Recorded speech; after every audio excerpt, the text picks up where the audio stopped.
Lin Xin was happy to celebrate his 1-month anniversary with his beautiful girlfriend. He expresses his love to his Jeff Louis Cheng and asks her where she wants to go for the celebration.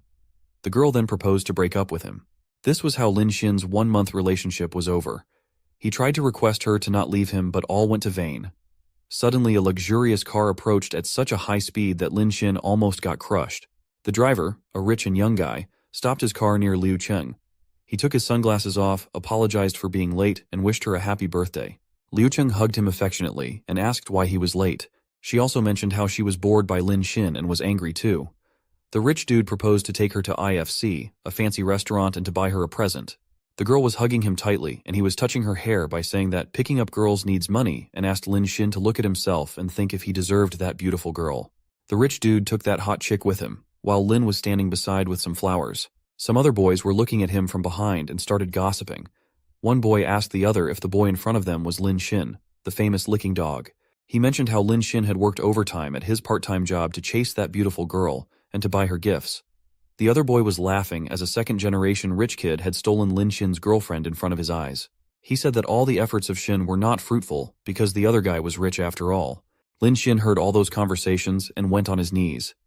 He didn't understand why he was facing those hard times. If it was just because he was poor and a licking dog, could his heart be trampled like that? Lin Xin was angry and wondered why he was being a dog licker for all those years. He screamed that he would never love anyone again. When he screamed, something unusual happened. A flash of light appeared and announced that system binding is completed. A card was generated where Lin Xin's name was mentioned. He got trillion yuan coins as a counterattack with personal wealth of 138 yuans. The strength, dexterity, physique, and intelligence was of level 1. Lin Xin didn't understand what was meant by counterattack gold in trillions or systems. He had received a brown card with a golden boundary and symbol. Someone said that inside that card there were trillions of wealth. He was free to use the money as he wanted, and 1% of spent money would be converted to his personal wealth. Lin Xin was shocked and wondered if he could really spend trillions. The system informed him that he could only use the money on girl. For own expenses, he must use personal wealth. Lin Xin noticed that his personal wealth was only 138, but he knew that as long as he spent more on counterattack gold, his wealth would also increase further. He stood and was ready to begin the use of counterattack. Lin Xin went to the Yida commercial district and was trying to test that card on someone. There were so many people who were lining up for milk tea. Suddenly he noticed an attractive woman, Luo Yaxi. She was a roommate of Liu Cheng. His system also popped a notification that it detected a high-level woman and started a counterattack mission. The system showed that she was 22 years old, height 167 centimeters, and weight was 45 kilos. The system showed that when the host's favorability would exceed 90%, the 10% of the counterattack gold amount will return as the host's personal wealth. It also stated that when the target's favorability would reach 100% towards the host, the status would be changed, and the affiliation between the host and the target would also be changed. Lin Xin approached her and asked if she had a moment for him. She was busy with her phone and the current favorability was 20%. She asked what brought Lin Xin there and questioned if he wanted her help to chase Liu Cheng again. She advised Lin Xin to forget Cheng as she had already found a second-generation rich boyfriend. Lin Xin declined and stated that he had not gone to chase Cheng, but wanted to offer Luo Yaxi a cup of milk tea. He actually was trying that card on Yaxi. She was shocked and said that they didn't know each other well. Lin Xin then pointed towards an expensive dairy milk tea, which costs 199 yuan per cup. He asked if she was sure that she didn't want to drink the tea, which was quite popular. In the menu also, it was mentioned that the store only sells 200 cups per day. Luo Yaxi smiled sarcastically and asked if Lin Xin could afford it, as that cup of tea was worth a 10-days meal for him. There was a queue to buy that tea, and one boy who was standing there screamed that Xin should line up to buy it as they were also doing that. Lin Xin asked everyone not to be in a hurry and wait a moment and went to the counter. He asked the store manager and got to know that 180 cups of coffee was available. He wished to buy all those 180 cups of milk tea and asked everyone to take it as a gift from Luo Yaxi. The crowd was shocked and Luo Yaxi calculated that it would cost around 10,000. She asked if Lin Xin was sure and not joking. Xin asked the counter lady to swipe his card and the transaction of 39,800 successfully got completed. He asked her to hurry up and pack those for everyone. The people in the queue were shocked and started praising and cheering for Lin Xin. Money changed people's perspective in a second. What a world. The girls in the line wondered if Lin Xin fell in love with Luo Yaxi and her favorability increased by 1% each. Luo Yaxi was mesmerized and watched Xin affectionately. He asked her if she would go with him to spend money. It was a big mall, and an excellent bag with a price tag of $18,890 was displayed. Liu Cheng was there with that rich dude, with several shopping bags in her hand. He wanted to buy that expensive bag for her, but his mom had already warned him about spending a lot. He had spent enough that day and wanted to have dinner first, before talking about that. Liu Cheng was still holding that bag, but her new boyfriend said that in order to get past her mother-in-law, she would have to behave better. Liu Cheng calculated that the gifts she bought were nothing much compared to that bag, but in order to marry into a big family, she must behave well. On the other hand, Luo Yaxi asked Lin Xin about a bag. It was another limited edition bag, which cost 38W. She asked Xin if she could buy that bag. He was thinking about it when Liu Cheng noticed them.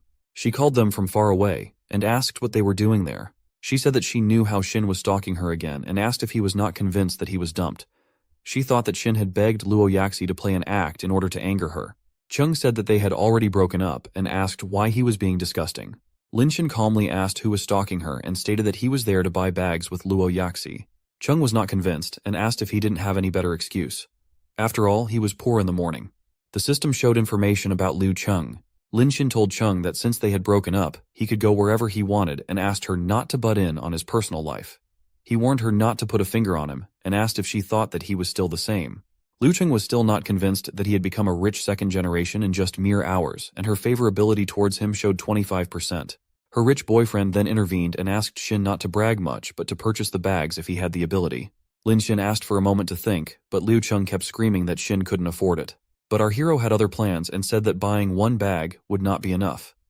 He asked the store lady, who was there to assist him, to pack all the bags and told that he would buy them all. The lady as well as Luo Yaxi, both were shocked. More than them, the one who couldn't keep calm was Liu Cheng. She couldn't believe what was happening and almost screamed. When Lin Xin asked to pack all the bags, everyone was shocked. The store manager ladies were bowing their heads in respect while their boss lady calculated the price. She told Xin that it would cost 11.32 million and handed over the calculator. Liu Cheng's rich boyfriend was still in shock and said that he would eat trash right then if Xin bought them all. Chung also asked Xin if he was out of his mind. Lin Xin didn't say a single word and just swiped his card successfully. The shop ladies thanked him for shopping that much and was so happy. Luo Yaxi was also amazed, and she didn't know that Xin had so much talent. She jumped towards him and wrapped around his neck and said that he was so kind. Xin told her that he was not like some other guy who only shows affection on the surface but doesn't spend money. It was clearly a verbal attack on Liu Cheng and her rich-looking boyfriend. The system showed that the favorability of Luo Yaxi was increasing by 20%, 3 times. The favorability of Liu Cheng also increased by 10%, 3 times in a row. The second-generation rich dude could not believe how Lin Xin got that kind of money and was looking at him with mouth open. Chung called him Wang Xiao and wanted to ask something. Xiao cut her words in the middle and said that only the newly rich show off everywhere and considered it as a shameless thing. Chung was almost hugging him while he said that real rich people like him keep it low profile. 2 women were passing by the store and the chubby one noticed someone at the store. She came towards Wang Xiao and was looking furious. She was anguished and called him by name. When Xiao looked back and noticed her, he started panicking in terror. He was trembling and asked why she was there. The heavyweight women slapped him tightly and called him a bastard. She asked what he was doing there. She said that she had bought him clothes, shoes, a watch, and even lended a car, but he was wandering around with another woman behind her back. She asked if he was not even good as a dog. The slap was so hard that the fake rich fell on the floor badly. He was kneeling in front of that lady and started asking for forgiveness. He pointed towards Liu Cheng and said that it was her who had seduced him at first. The woman was still looking at him with anger, and Chung was speechless to notice all that. Wang Xiao was apologizing, holding her legs and telling her that he only had her in his heart. Chung was shocked and couldn't believe what Wang Xiao was saying. The other people in the store were enjoying the drama and discussing. Someone said that even though that guy, Xiao, had dressed like a dog, they had not expected him to be a real dog. Everyone was laughing at him and his fortune. The chubby lady told Xiao that she would only forgive him if he agreed to slap Chung in the face and warned to break up with him if he didn't do that. Xiao was still on her feet and looked back at Liu Cheng, and Chung was furious. Wang Xiao stood up, came towards her and slapped her so hard that she fell off the ground. She was hurt, but Xiao didn't care. He went towards her, grabbed the chain she was wearing, and called her a gold digger who seduced other people's boyfriend. He also told her that the necklace she was wearing was his. Lin Xin was watching that scene from afar, and Luo Yaxi was there too, resting her hand on his chest. Liu Cheng came towards him and pushed Yaxi back. She hugged Xin and wanted to say something, but Lin Xin pushed her back even harder. She again fell on the floor, but he faced the other way. After all the humiliation, Liu Qing ran out from the store, sobbing. When she left, the system showed that her favorability increased by 1%. Lin Xin wondered why it happened even though he was harsh on her. The heavyweight lady was still punishing Wang Xiao and he was begging on his knee. Luo Yaxi moved towards Lin Xin and touched him from behind. She said that she didn't know that Wang Xiao was that kind of a person and felt pitiful for Cheng. She also feared if Lin Xin would become soft after that incident towards Cheng. To her relief, Lin Xin calmly stated that a gold digger like Cheng didn't deserve any empathy and asked Yaxi to forget about it and urged her to get back to what they were doing previously. Yaxi thought that it looked like he really didn't care about Cheng anymore. She said that Lin Xin was so kind to her and stated that she did not know how to repay his kindness. She was leaning toward him with eyes that showed affection. Her favorability was also increasing. About the repayments, Lin Xin asked about paying with her body but instantly felt that it was hateful and nonsense. Liu Cheng'er held his hand and said that it was not too late to go back and wanted to spend some money for him.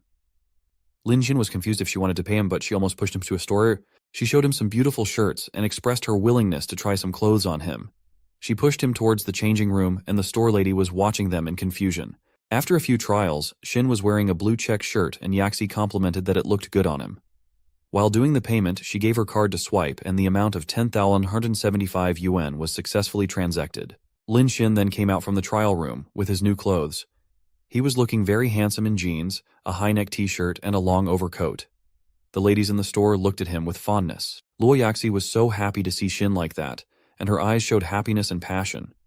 She never thought that Xin was that handsome and considered him to be a hidden gem.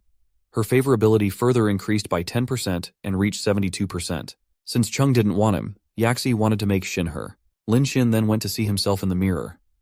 It was for the first time when he found himself so handsome. Money can make you handsome, and it was proven.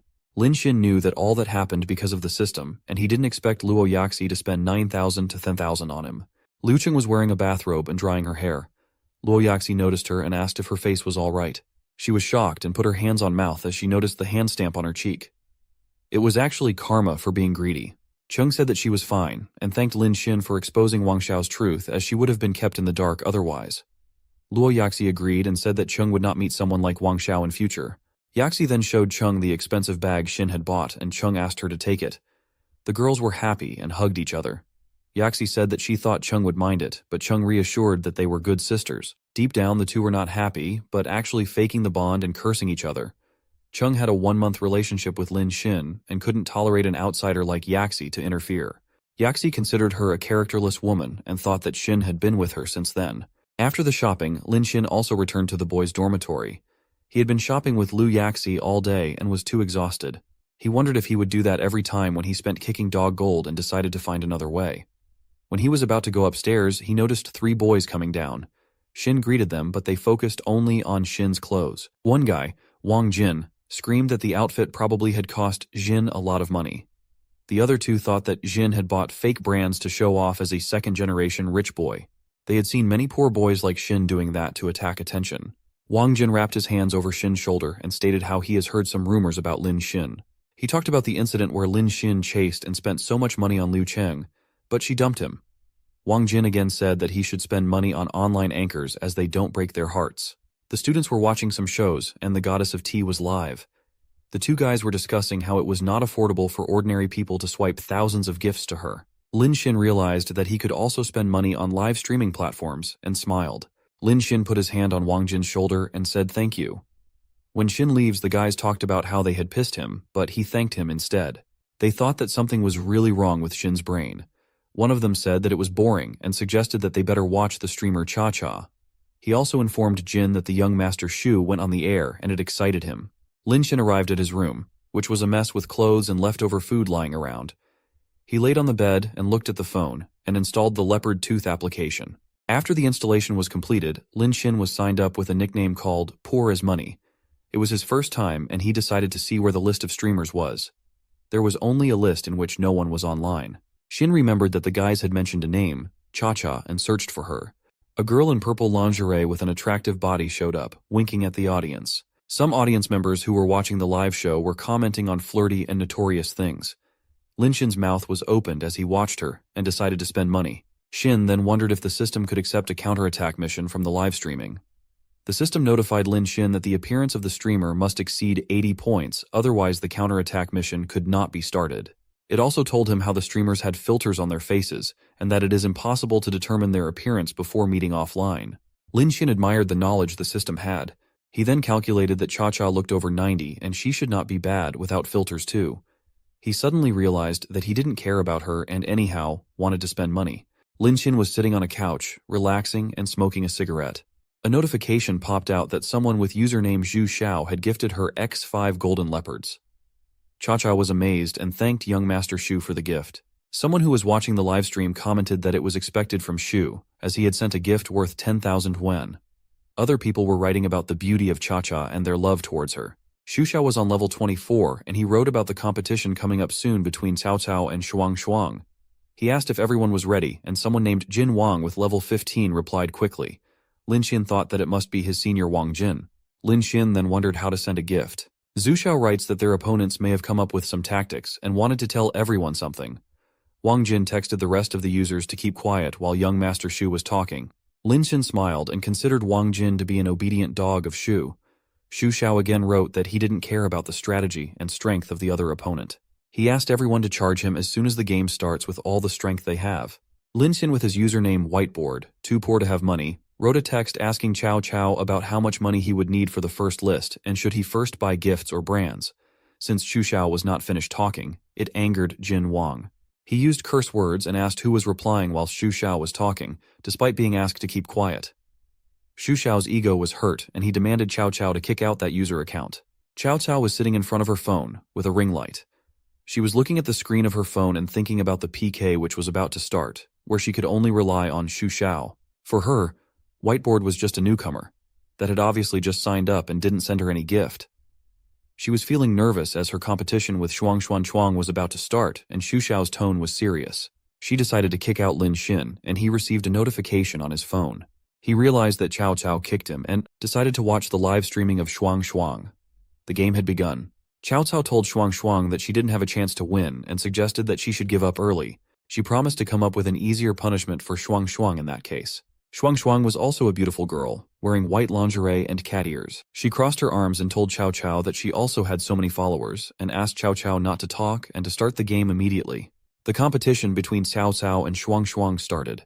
They did some seductive moves, and users started giving them gifts. The first stage was about to be completed soon, and Cao Cao had reached 86,000 so far, while Shuang reached only 21,000. Some supporters of Shuang asked her supporters to send gifts, but Cao Cao supporters, like Jin Wang, demanded that Shuang should accept defeat and dance. Shuang's supporters were ready to spend their salaries and even borrow money to give her points. Shu Xiao was irritated and asked if everyone had finished barking. He behaved like his time was worth millions and asked Shuang to dance without wasting time. She had no option and was ready to begin the dance. People were excited to see the dance and were commenting repeatedly. Suddenly, a notification came that a user with the nickname Too Poor to Have Money had sent Shuang a golden dragon. She couldn't believe her eyes and her jaw dropped. Shu Xiao also noticed that and screamed and wondered who had sent her a golden dragon, which was worth 15,000 Chinese coins. Shuang was happy and thanked Too Poor to Have Money for the gift by making a heart gesture for him. Cao Cao was also watching and wondered if that was the user she had kicked out. Lin Xin was looking at his phone with a smile and was wondering if he would need to swipe his card after finding the most expensive gift. He had expected that the system card could connect to the streaming service remotely to recharge. Lin Xin noticed that the money was already placed, and it was time to show off. He started sending golden dragons to Shuang, and other people were shocked to see that. Lin Xin first sent Shuang 5 golden dragons by mistake. He then sent 10 golden dragons, and after that sent 20 golden dragons. Cao Cao was terrified and her jaw dropped in shock while Shuang opened her mouth with joy. Cao Cao had 586,000 points and Shuang had 51,000 points. Shuang suddenly remembered something and asked Too Poor to Have Money to stop. She explained that it was better to send the golden dragons during the siege. Shu Xiao wrote in the comment asking Too Poor to Have Money if he was the same newcomer who was kicked out of the Cao Cao. People commented that he was a noob who didn't even know the rules of the contest. Jin Wang asked if it was a moment of panic and asked if he was a primary school student. He also commented that the user, Too Poor to Have Money, might use his parents' savings to show off. The other random users started laughing at Lin Xin in the chat and said that it was too late to regret. On the other hand, Lin Xin kept sending golden dragons to Shuang. The users were shocked with the non-stop golden dragons and went up to X1600. Lin Xian was proudly looking at the phone screen with a smile. Xu Xiao was also looking at the flow of golden dragons, Aina. Terrified look. He noticed that finally, the flow of golden dragons had stopped. He remembered how he had been watching Cao Cao for 3 years and had spent only 3 million yuan coins. It was surprising for him to watch the user, too poor to have money, to spend 1600 golden dragons, which is worth 24 million yuan coins. Cao Cao was also sitting in a chair with a shocked face, realizing how much coins Shuang Shuang got. On the other hand, Shuneng Shuang was dancing in joy, and thanked the user for sending golden dragons and said, "I love you." The other users started a discussion in the chat, inquiring about the user, too poor to have money. They were thinking that the opponent, that is Cao Cao, must be regretting her decision to kick out the rich dude. They all were praising the power of money continuously. Shuang Shuang then called Cao Cao and asked why she was still sitting. She teased her, saying if she got her skirt wet, and ordered her to accept defeat and move on to punishment. She asked Cao Cao to bend in turn, do one horse open and close jump, all to a set. Cao Cao was speechless, but started to do the moves as ordered. She also said that she was wrong, and she shouldn't have kicked him. The users were asking her to jump nicely and praising Mr. Too Poor, that is Lin Xian. While carrying out the punishment, Cao Cao thought about the incident and was angry at Xu Xiao. She thought of the 1600 golden dragons which could be of her, if Xu Xiao was not there. She was laying on a table as she was tired after those moves, but the users kept ordering to do more. Lin Xian reached level 27 of a king after the money spent. He offered Cao Cao 3 options. First was to kick Xu Xiao out of the room, second was that Xu Xiao would get out by himself, and third one was Xu Xiao to attack the city by himself, and he announced that there were just 20 seconds left. The other users were amused with Lin Sina and said that only 4 people had king class. They were praising how the user, too poor to have money, deserved to be a king. At that moment of time, Cao Cao had 58,600, and Shuang Shuang had 24,222,1000. A notification popped out that young Master Xu Xiao had left the broadcast room. Everyone started discussing how money was awesome and how the new user had become famous in one battle. The competition was over and the winner was announced to be Shuang Shuang. Everyone congratulated her and she thanked the user, Lin Xin, for helping her win. After that incident, Lin Xin's phone was flooded with a lot of notifications. He got likes, comments, fans, and messages. Jin Wang messaged him to apologize for mocking him blindly and asked if they could become friends or even brothers. Shuang Shunag also thanked him and said that she had no idea about how to thank him. She asked if she could add him to VX and sent her number. Cao Cao also messaged how she wanted to kick Xu Xiao, but unexpectedly, he left on his own. She also asked if he could forgive her. Cao Cao also told Lin Xin that his profile said that he was from Yanjiang. She considered it as a coincidence and informed that she was just going there for a photo shoot 2 days later. She offered Lin Xin to meet and asked if she could treat him to dinner to make an amendment. Even though she lost the PK, Cao Cao thought that she was better than Shuang Shuang in terms of appearance. She calculated that the rich man might spend money on her if she meets him offline. Lin Xin also looked at the phone with a smile and was worried that there were few tasks and considered that the compensation that he was given was not enough. He wondered if this was the way to turn off and sleep on the pillow, but he messaged Cao Cao with a mere shuri. Cao Cao happily kissed the screen of the phone, and she messaged that she would meet him that day and was looking forward to that day. She had also sent kissing emojis at the end of the message. It was a bright morning, and Lin Xin woke up and stretched his body. He remembered that he had not slept so comfortably in a long time. His phone notified that he had received a new message. The time was 7:35 in the morning, and he took his phone to see the message. Other boys of his room were already up and called him to eat breakfast together. It was a common room, and Lin Xin was in the upper deck of a bed. He told his mates to go without him and informed them that a girl would bring him breakfast. The 3 guys were shocked and looked back at him with dropping jaws. They started discussing Lin Xin in a group. One guy said that he had not expected Xin to talk nonsense in the early morning.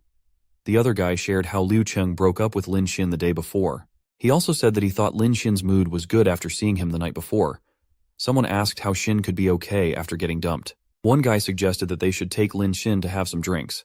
Let him get drunk and get relieved. Lin Xin was silently enjoying that discussion for afar. In the entrance to the girls' dormitory, there were 4 boys with packages in their hands. One of them asked if they were also there to deliver breakfast. One of them agreed and answered that he brought breakfast especially for the beautiful Liu Cheng. Another guy said that he would give his packet to Luo Yaxi.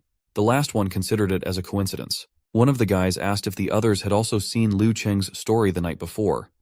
Everyone had heard that Cheng was cheated by Wang Xiao. The guys considered it as a golden chance to win her.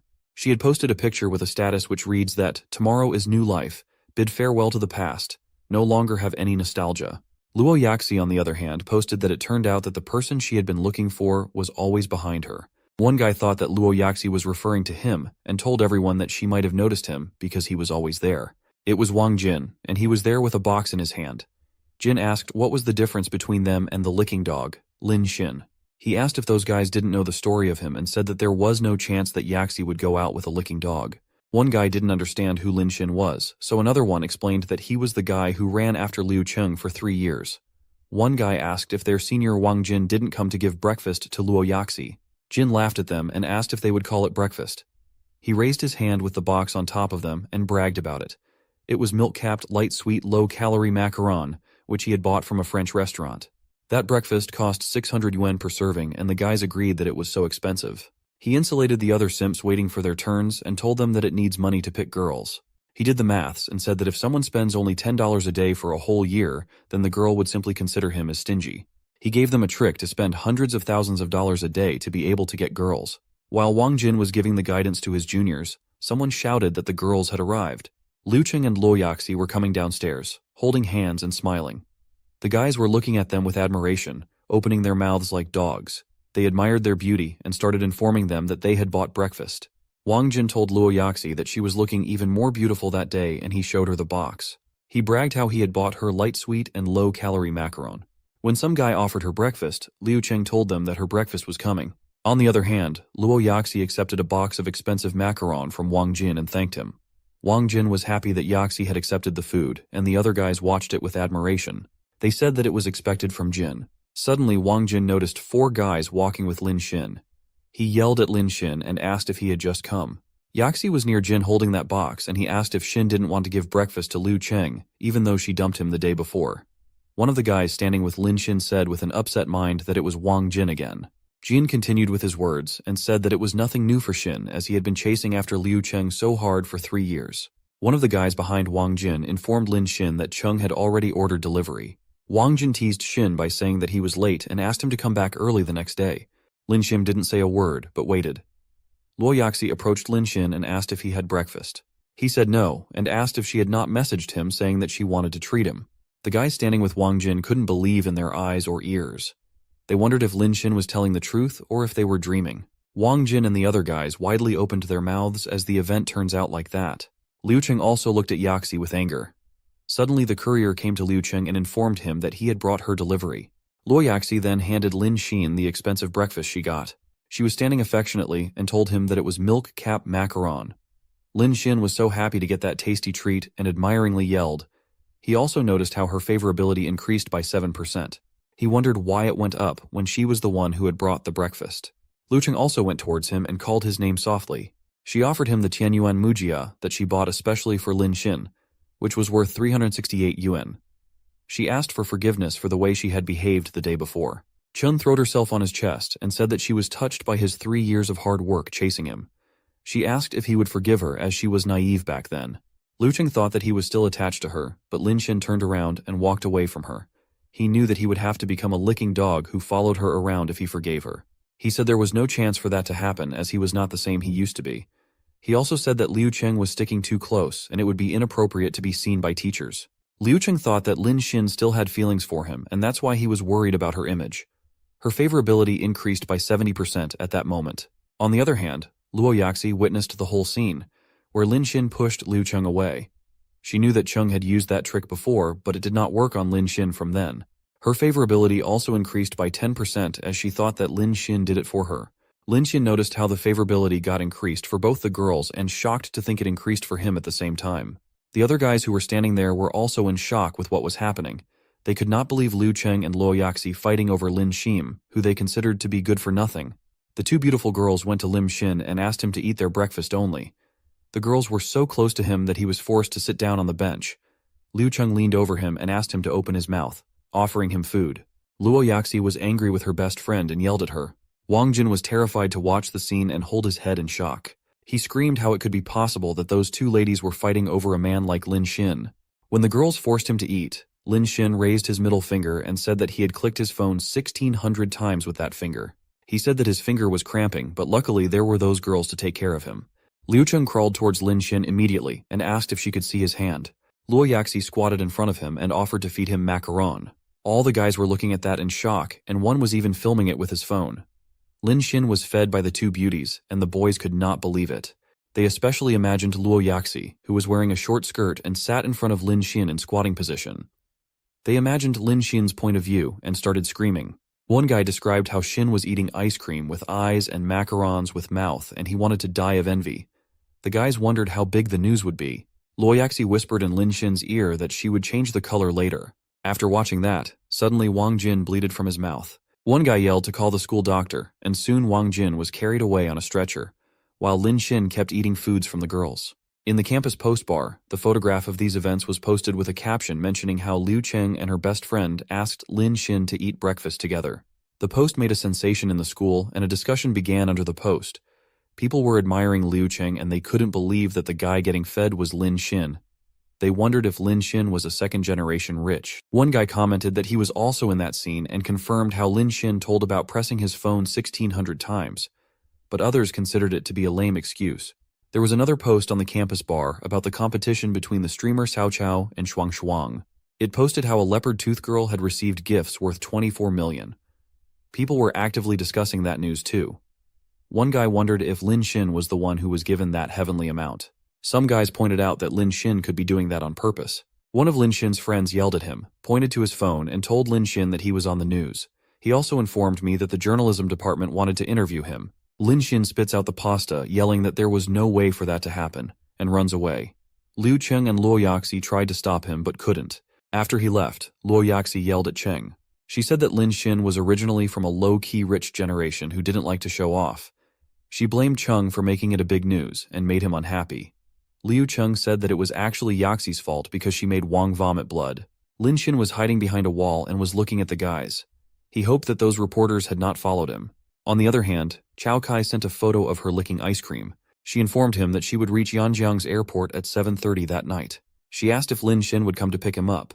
He was happy to read that message with a thought about a tool to spend money, plus he was looking forward to meeting the girl, Cao Cao. In the airport terminal, passengers were walking and rolling their suitcases. Lin Xin was looking at his phone, thinking about Cao Cao. She had told him that she had already reached the airport, but he had not seen her. He wondered if she was someone very unrecognizable, without a filter. Suddenly, he heard a guy talking to the girl, referring to her as Cao Cao. He asked where she was going and offered to accompany her in his own Benta car. The girl rejected the offers, but that guy was forcing her to go with him. Lin Xin looked back and found that it was really the Cao Cao he was searching for. He stood between her and the guy and stretched out his hand to create a barrier. Lin Xin said that since the girl was not ready to go, he should leave her. The guy was not happy with that intervention and asked Lin Xin to mind his own business and said that he was her fan.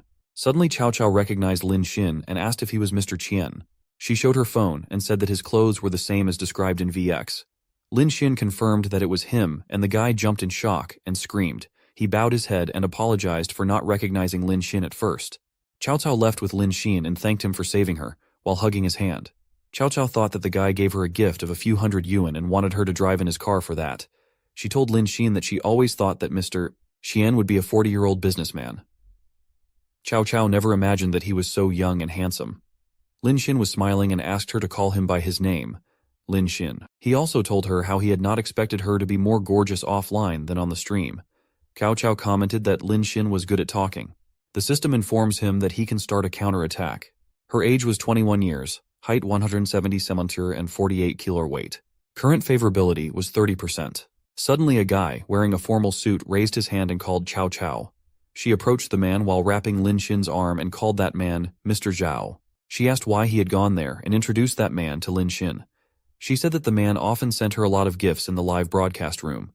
The man informed that he had gone there to pick up Cao Cao as he didn't want her to take a taxi. He asked about Lin Xin's identity to Cao Cao. Lin Xin informed them with a smile that he drove a small Edenki scooter. Cao Cao was shocked, but remained silent. The man then offered to give him a ride, and Lin Xin thanked him and asked about the arrangement for his Edenki. His motorcycle was tied on the top of the luxurious car. Cao Cao and Lin Xin sat in the back seat, and the man was behind the wheels, driving that car. He thought that Lin Xin looked to be in his early 20s and wore clothes that probably cost only tens of dollars. He wondered if Lin Xin was actually the rich man who had sent over 2 million in live broadcast.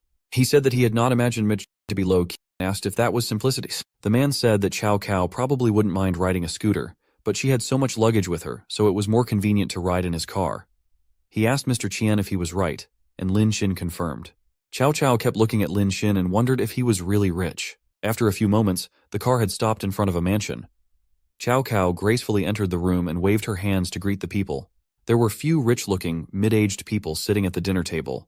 They said that the hero of the occasion had finally arrived and commented that Chow Chow had become more beautiful. One man told her that she was late and asked who was the man with her.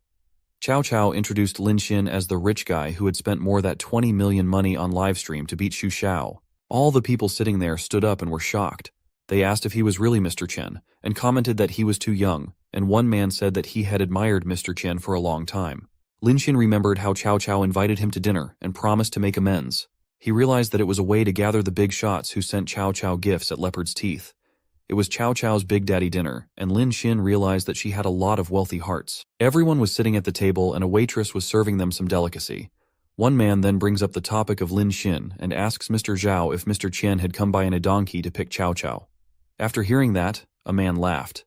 They thought that it was just a joke because it's not possible for someone who sent 20 million in gifts to not have money for a car. One of the men calculated that if 20 million is just Qianzong's pocket money, his total asset might be not less than 1 billion. One man said that he knew a lot of people in Jiang City and inquired if Lin Xin's surname was Lin. With an evil smile, he told me that there was not any rich family in that city who had that surname. Mr. Zhao yelled at Lin Xin for faking to be rich and for making him carry his scooter. Another man screamed and asked the President Chen if he was telling the truth. They asked Chow Chow not to get fooled by Lin Xin. One man asked if she had seen Mr. Qian's picture before. Chow Chow was eating silently and looked at Lin Xin. Her favorability towards him was reduced by 10%. She remembered how she had looked at Lin Xin's phone on the way and considered that Lin Xin was definitely the user named too poor to have money. Chow Chow wondered if Lin Xin was still taking revenge on her. She had heard that some rich people were really all vengeful and perverts. But she decided to ignore those thoughts as her main concern was just his money. Only thing she was worried about was that he might not have money to spend on her. She was almost leaning over Lin Xin and thanked President Che for worrying about her. She then mentioned the Lin family, which was one of the 3 richest families in Shanghai. She asked if Lin Xin came from that Lin family. Lin Xin knew that even though Cao Cao was showing like helping him, at the same time she wanted to know who he really was. Lin Xin told that he didn't belong to that Lin family but bragged to have more words than that. He was drinking something and smiling while telling that. One of the men pointed his finger at him and laughed. The man said that Lin Xin was pretending to be rich and asked if he won the 20 millions on some lottery. The man presumed that Lin Xin couldn't make an appointment with Xuan Shuang and that's why he had come to cheat Cao Cao. Another man also supported that theory and blamed Lin Xin for using that fame to cheat Cao Cao for a night. Since Lin claimed to have more money, another man then asked Lin Xin what kind of cars Lin Xin usually drove and how many supercars he had in his collection. Lin Xin hugged Cao Cao's shoulder and said that he didn't have a single car and Cao Cao was confused. Lin Xin then asked Cao Cao about what kind of car she liked and promised to buy it for her right then. One man then stood up and slammed his hands on the table. He screamed and asked where Lin Xin was putting his hands. Another man mocked Lin Xin's words and asked if he thought car shopping to be the same as shopping from a street market. Everyone thought that Lin Xin was just showing off and had no money. Cao Cao ignored those and slided her head toward Lin Xin's shoulder. She said that she would like a Ferrari F-A60 and promised that if he gives her such a car, then she would also give him something of the same value. The system showed that despite her words, her favorability towards him decreased by 15%. Lin Xin understood that Cao Cao was joyful on the outside but disappointed inside. He realized how good Cao Cao's acting skill was.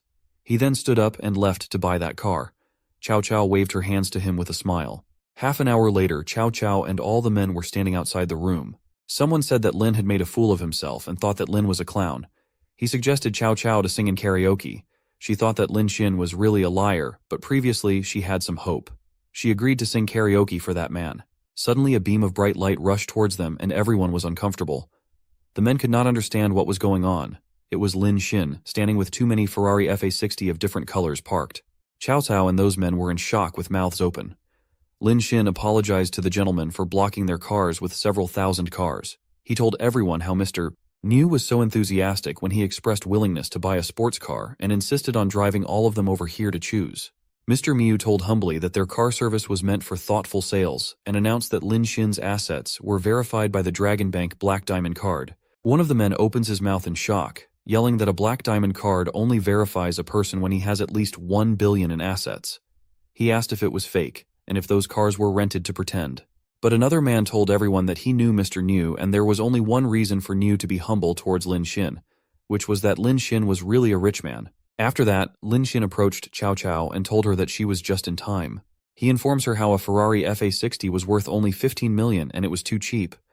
Cao Cao couldn't believe that Lin Xin said 15 million cheap. Lin Xin explained that Mr. Niu said that those who like FA60 would also like Ferrari LF. He had decided to give Cao Cao a Ferrari LF, which costs around 32 millions. Lin Xin gave Mr. Niu the card, and Niu humbly took that. Cao Cao was shocked and couldn't believe that Lin Xin had actually bought her a car worth 32 millions. The men were also terrified to calculate that Lin Xin had spent more than 50 millions in less than 2 days. They assumed that it was just his pocket money and wondered how much financial resources he had. They were afraid as they had made fun of Lin Xin a few moments back. A man asked President Che not to pretend to be aggressive and mess with the rhythm with little experience. They said that they were killed by the president's idiotic deed. Mr. Niu had handed over the key of that expensive car to Lin Xin. Since it was a gift for his girlfriend, Mr. Niu inquired if Lin Xin would be interested in buying a car for himself. He rejected it as it was the most expensive car in their dealership, and he expressed willingness to buy a more expensive one for himself. Mr. Niu said sorry for disappointing him and left. Cao Cao was so happy, and she thanked Lin Xin for giving her the dream car. Her eyes were teary and she mentioned that she had not expected it. Lin Xin said that it was okay, as for him, it was just a little money. Cao Cao looked at him with admiration and her favorability increased by 50%. She wondered how Lin Xin had not taken advantage of the trend and asked her to give an equivalent return. The other men came to Lin Xin and started apologizing for their misbehave and stated it as a misunderstanding. The President Che called himself blind and asked for forgiveness. All those rich and old men were bowing before Lin Xin. The president also informed him that he had heard about Lin Xin's wish to buy some expensive car. He mentioned his largest car sales company in Yangjiang City. He humbly requested Lin Xin to take a look and offered the biggest discount to show sincere apology. Cao Cao, on the other hand, hugged Lin Xin's arm and requested him to accompany her for the test drive. Lin Xin questioned why she doesn't go by herself. Cao Cao said that she had figured out a way to repay him. She whispered that since his gift was too big, she would not be able to give it at once and asked if she could do it with installments. She also mentioned that for that first payment, they should be alone somewhere. Lin Xin started blushing after hearing that. He had expected for a famous anchor like Cao Cao to work hard, and his curiosity was aroused. He left that place in a rush with Cao Cao, leaving those men behind. Cao Cao gave a pen to Lin Xin and asked if he could write his name on her lap. Lin Xin lifted her miniskirt a little above and noticed an elastic band with a heart. He was amused and eyes were wide open when he noticed that there was a sorry note written in her lap. Cao Cao said that it was a record of the number of installments she had made. She said that she would make a note on it every time she would make a partial payment. She pointed towards her glossy lips and asked if Lin Xin was satisfied. Lin Xin said that it was quite satisfying, and they ran their car to Carlton Hotel. Cao Cao went live and started showing her. New Ferrari. She mentioned that she went to Yanjing City and Lin Xin had given her that car. Some people could not believe it and commented that it was a Ferrari worth 2 millions. Someone called the guy an idiot and clarified that the car was a Ferrari LF, worth 30 millions. They discussed that Mr. Qian would take over Cao Cao, but some people doubted and said she would not be taken by just a few tens of millions, as she was called Goddess Cao Cao. Some corrected that it could happen with hundreds of millions. While she was busy live streaming, Lin Xin was talking with the president. He told Lin Xin that there was a group of tycoons in that city. He mentioned how some richest kids in the world wanted to know about Mr. Qian. Lin Xin agreed and asked to pull him into that group. President Che praised the straightforwardness of Lin Xin. Lin Xin felt the vibration on his phone and picked up the call. It was Lao Li, his friend on the other side. He informed Lin Xin that there would be a class reunion the next day at Lin Xin's city. Lao Li asked if Lin Xin would tag along, and he agreed, as there was nothing to do anyway.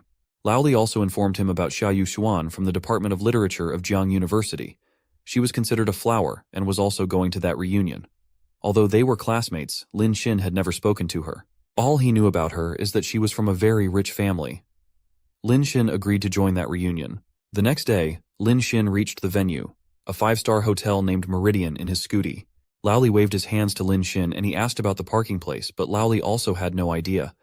Suddenly, the scooter started producing some noise and gases. Lin Xin tried to kick it and screamed what was wrong. He then remembered how Mr. Zhao was holding his scooter the previous night. Zhao said that he would look forward to doing business with Mr. Qian. He also considered it an honor to give Lin Xin a ride and said that he hadn't expected Lin Xin to be a student. It had happened after Cao Cao had left, saying that she would meet him after her shooting. Lin Xin thought that his scooter might be damaged by Mr. Zhao and planned to take compensation for that. Lao Li, who was unaware of Lin Xin's wealth, thought that Mr. Zhao was some porter. A black luxurious car stopped by Lin Xin and yelled that they hadn't seen each other for a long time. It was Lian, a rich-looking guy who asked Lin Xin if his scooty was broken. Lin Xin wanted to tell him about the incident last night, but Lian blamed himself for that. He was laughing and said that Meridian Hotel had no parking for scooty. He said that he had chosen the place without considering students who would drive scooty and promised to pay attention next time. When Lian got out of the car, he throwed the keys towards his driver. The students surrounded him and asked how many millions does that Porsche cost. A girl referred to the questioning by Xiaozhang and asked if he didn't know that the hotel was run by Lian's family. Xiaozhang said that even though he knew that Lian was rich, didn't expect him to be so rich. One boy started praising Lian and told everyone that the cost of Meridian would be over 300 millions. He said that even though Lin Xin was rich, he was considered for Lin Xin. Lin Xin, on the other hand, was looking for a place to park his scooty. In the meantime, Luo Yaxi called him and asked if he would want to have a meal together that Saturday. Lin Xin informed her that he was at a high school reunion and suggested meeting her the next day. He actually had only 2,000 money on him. Luo Yaxi said that the next day would be good as she would be out of commission in a couple of days. Lin Xin wondered if some relatives would visit her but just asked her to take care of her body and drink lots of hot water. Luo Yaxi was amazed by his care and her favorability increased 2% and reached 91%. Lin Xin had completed the first task of counterattack and 10% of counterattack golds he had spent on her was returned into his personal wealth account. Lin Xin was amazed by the magic of those words, but he considered that the 1.13 million was too little. He decided to spend more money to gain personal wealth. He opened the personal attribution panel in his system. It shows his name, age 22, and strength, agility, physique, and intelligence of level 1. He was rewarded with +1 level in all attributions and had an opportunity to draw 1 skill. After that, he reached level 2 and felt very good warmth through his body. He then moved to choose the single draw miracle where he was given 3 options. The system informed him that he would have to select 1 skill from 3 randomly generated skills before the countdown ends.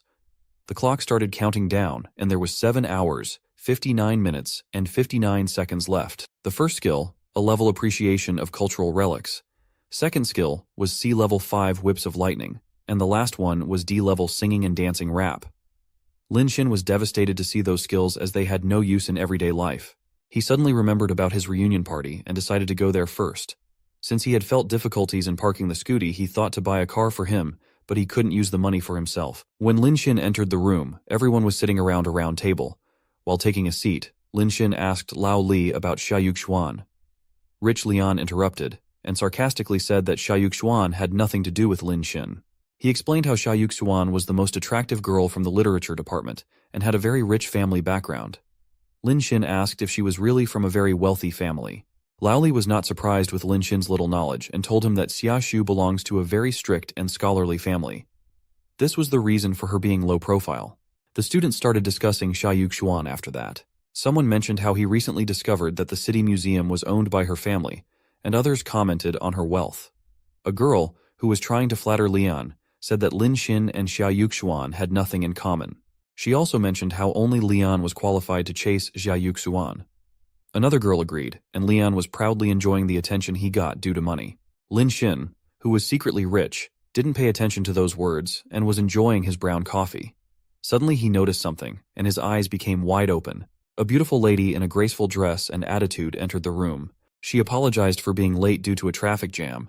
It was none other than Xiaoyuke Xuan. Xiaoyuke Xuan had an attractive and elite aura. She entered the room and brightened up everyone's mood. Lin Xin was amused to see that she was looking pretty even without wearing makeup. He knew that it was what one can expect from a flower. The system showed her face value to be 94, and Lin Xin was impressed. Lian waved his hand and called Xiaoyuke Xuan to sit near him. The ladies sitting by his side also stood up to appreciate Xiaoyuke Xuan's beauty. Lian was irritated and asked them to get out of his way. Lin Xin took that chance and offered Xiaoyuke Xuan a seat near him. She accepted and went there to sit. She greeted Lin Xin by his name, which was shocking. He had not expected her to remember his name, but Xiaoyuke Xuan said that she knew the names of her classmates. The system activated counterattack and showed Xiaoyuke Xuan's age, height, and weight. The current favorability was 0%, but Lin Xin was happy that it was activated. The other students couldn't believe and bear the fact that Xiaoyuke Xuan was sitting beside Lin Xin. They didn't understand how Lin Xin had dared to ask Xiaoyuke Xuan. The one who was more pissed off was Lian, the rich attention seeker. His eyebrows furrowed, eyes turned red, and teeth were gnashed. He called Lin Xin and with an evil smile asked about Lin Xin's girlfriend from college, which he was chasing for 3 years. He asked why Lin Xin had not brought her to that party. Lin Xin stated that they had broken up the day before, but people didn't believe it. Lian claimed that Lin Xin was lying as he was after Xia Yuxuan. Lian said that those lies could only deceive children. One girl also started blaming Lin Xin and said how she used to think Lin Xin to be an honest man. She called him a scumbag, but Lin Xin clarified that he was telling the truth.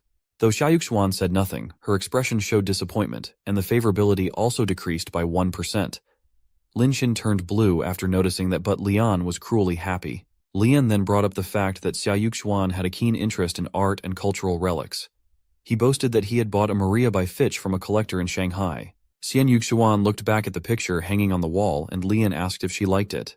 The lady stood up and went near it to take a look. In the meantime, Lian went to Lin Xin and put a hand on his shoulder like a spoiled brat. He warned that he would make sure that Lin Xin could not find a job in their city if Lin Xin tried to impress Xia Yuxuan again. Lian then moved towards Yuxuan and started telling how much he loved that painting. He also stated that there would be an auction in the city for another of Fitch's paintings, named Blessing of the Angels. Yuxuan said that she had not realized that Lian had interest in Renaissance artists and asked if she could get a closer look. Lian agreed and said he would show her. Lian was happy that his tactics worked out well. He had researched Yuxuan's interests and hobbies even though he found them boring. Suddenly, Lin Xin stood up and asked if he could also watch it together as he also had interest in Big Fitch's paintings. Lin Xin had selected the skill of relic appreciation before moving towards it. Lian agreed and thought that Lin Xin would make a fool of himself. He handed that painting to Lin Xin and Yuxuan kept thinking about it. Lian asked Lin Xin to weigh it and let them know his opinion about that. Since the skill of cultural relics appreciation was activated, Lin Xin understood his assignment and called that painting fake. He explained that in the late works of Big Fitch, a technique called thin paint cover was used. The glaze used to be made with small pigments and a large amount of castor oil. He also mentioned that each brush stroke had a translucent effect. But in the painting Lian had bought, the colors were not transparent due to high pigments.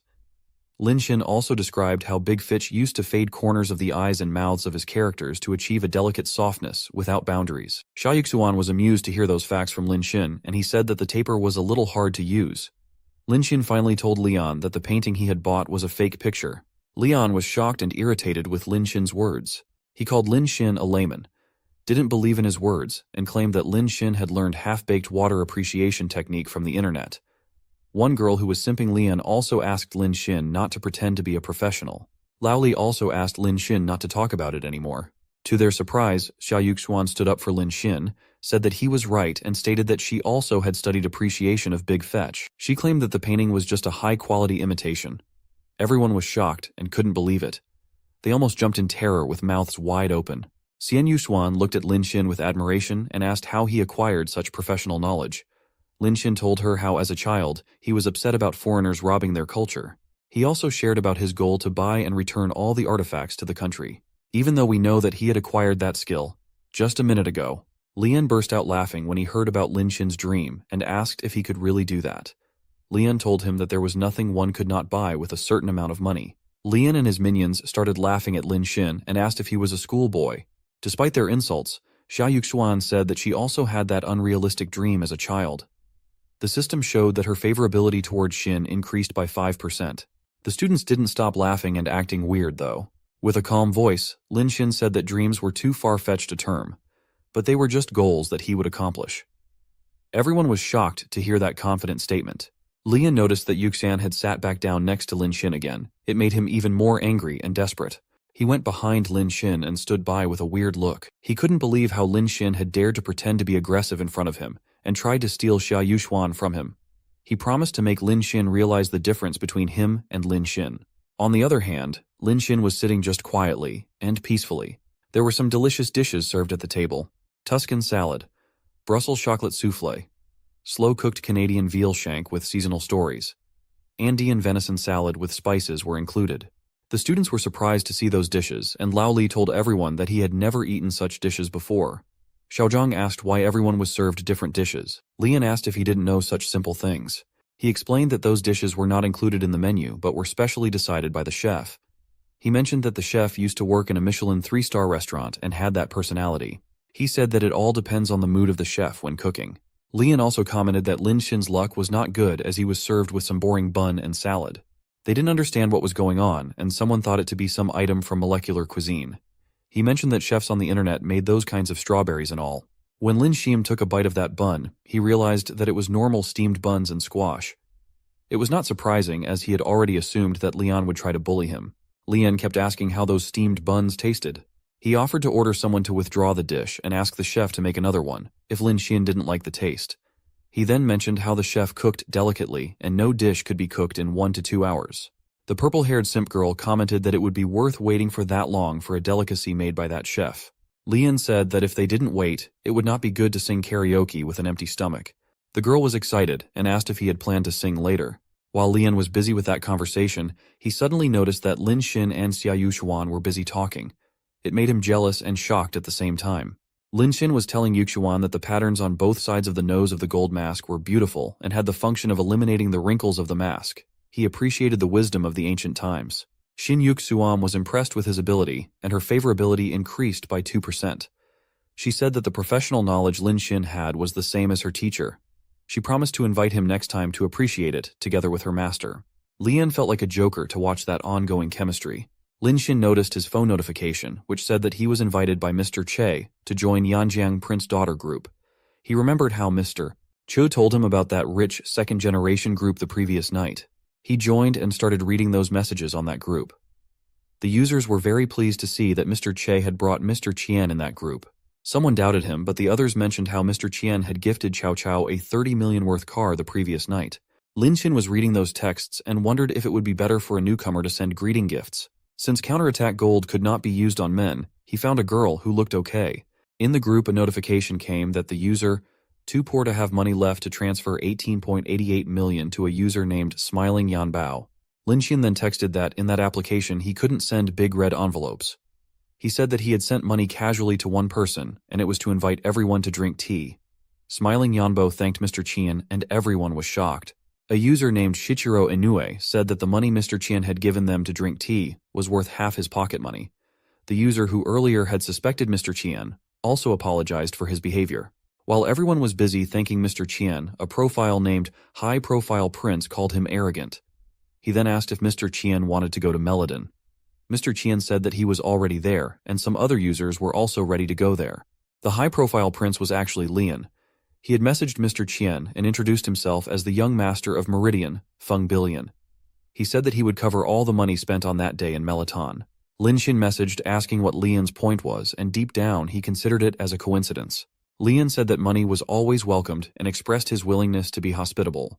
Lian was happy that he had made connections with more rich people and was ready to finish Lin Xin. He had no idea who he was referring to in real life. He had planned to complain about Lin Xin to those rich men. Lian started dreaming about how people would inquire about his bad mood. He was ready to blame Lin Xin for it and imagined the scene. He thought that everyone would beat Lin Xin and would agree to never hire him in their companies. He was planning to make friends with Mr. Qian, embarrasses Lin Xin, and shows off his connection in front of Yuxuan. Lian came back to reality and asked if everyone was done eating. He said that he would take everyone to the karaoke room on the top floor. He also announced how he had made an appointment with some rich people in Yangjiang City, so that they would be able to get to know the rich people. The students who were always ready to lick Lian praised that deed too. It was a well-decorated golden hall where Lian greeted some rich men. A man referred to Lian as Feng Xiao and commented on how young he was. Lian also asked the man about his business. Lian's classmates were watching that from behind and wondered with the power he had. They were so grateful to Lian that opportunity and wished to hang out more with him. After all, it was money and power, which made people dogs. Lian then introduced Yuxuan to that man as the daughter of the Xia family. He also told Yuxuan that the man was Mr. Shu, the #1 real estate owner in that city. Mr. Shu said that he knew Xia Qimao, father of Miss Yuxuan. Yuxuan was holding a glass of wine and softly greeted Mr. Shu. The man also praised her beauty, but is not that creepy for an old man? A waiter called Lian in between and informed that one of Lian's classmates wanted to order a bottle of Jiawei Old Rosso sherry. The waiter pointed towards Lin Sim and asked Lian if he should give that or not. Lian was shocked and wondered about that news. The other students also heard that and called Lin Xin crazy because the wine was costlier, like tens of thousands yuans. They said that Lian was kind enough to bring them there, but didn't understand how Lin Xi dared to order such an expensive wine. Lao Li, being a good friend of Lian, tried to cover up and commented that probably Lin Xin didn't know about the price. To their surprise, Lin Xin stood up and said that it was what sherry was. He mentioned that it was all right because someone had actually invited him. When Lian heard that Lin Xin knew sherry, he decided to open that bottle. He definitely had an evil plan in his spoiled brain. He took the chance to humiliate Lin Xin and opened the wine. The students were discussing if Lin Xin also knew some wealthy people and wondered about the price of that wine bottle. After opening that bottle, Lian informed Lin Xin that the price was 250,000 per bottle. Since it was already open, he said that it was too late to regret it. He went very close to Lin Xin's face, was making weird faces like he won some kindergarten competition. Lian warned that if the local rich friend of Lin Xin could not pay the money, Lin Xin would have to pay back the price. He asked Lin Xin to go to dig coal and offered to arrange a job via his uncle. Lin Xin calmly said that he didn't understand wine and thought how he considered wine to be as expensive as their long names. Lian said that Lin Xin looked handsome when he pretended and asked him not to be embarrassed to pay later. Lian then moved towards the crowd of rich men and inquired about the whereabouts of Mr. Qian. Someone informed everyone that Mr. Qian was also in the Golden Hall. Suddenly a man was seen in the door, and everyone considered it to be Mr. Qian. To their disappointment, it was President Mr. Che. He apologized for being late. Everyone wondered why only Mr. Qian had not arrived there. Lian and others ran to find Mr. Qian without knowing what he looked like. Mr. Che noticed Lin Xin and ran to greet him. Since he had made, Mr. Qian waited, promising to punish himself with 3 cups. Everyone turned their heads to Lin Xin and wondered if he was really Mr. Qian. They were shocked and started screaming.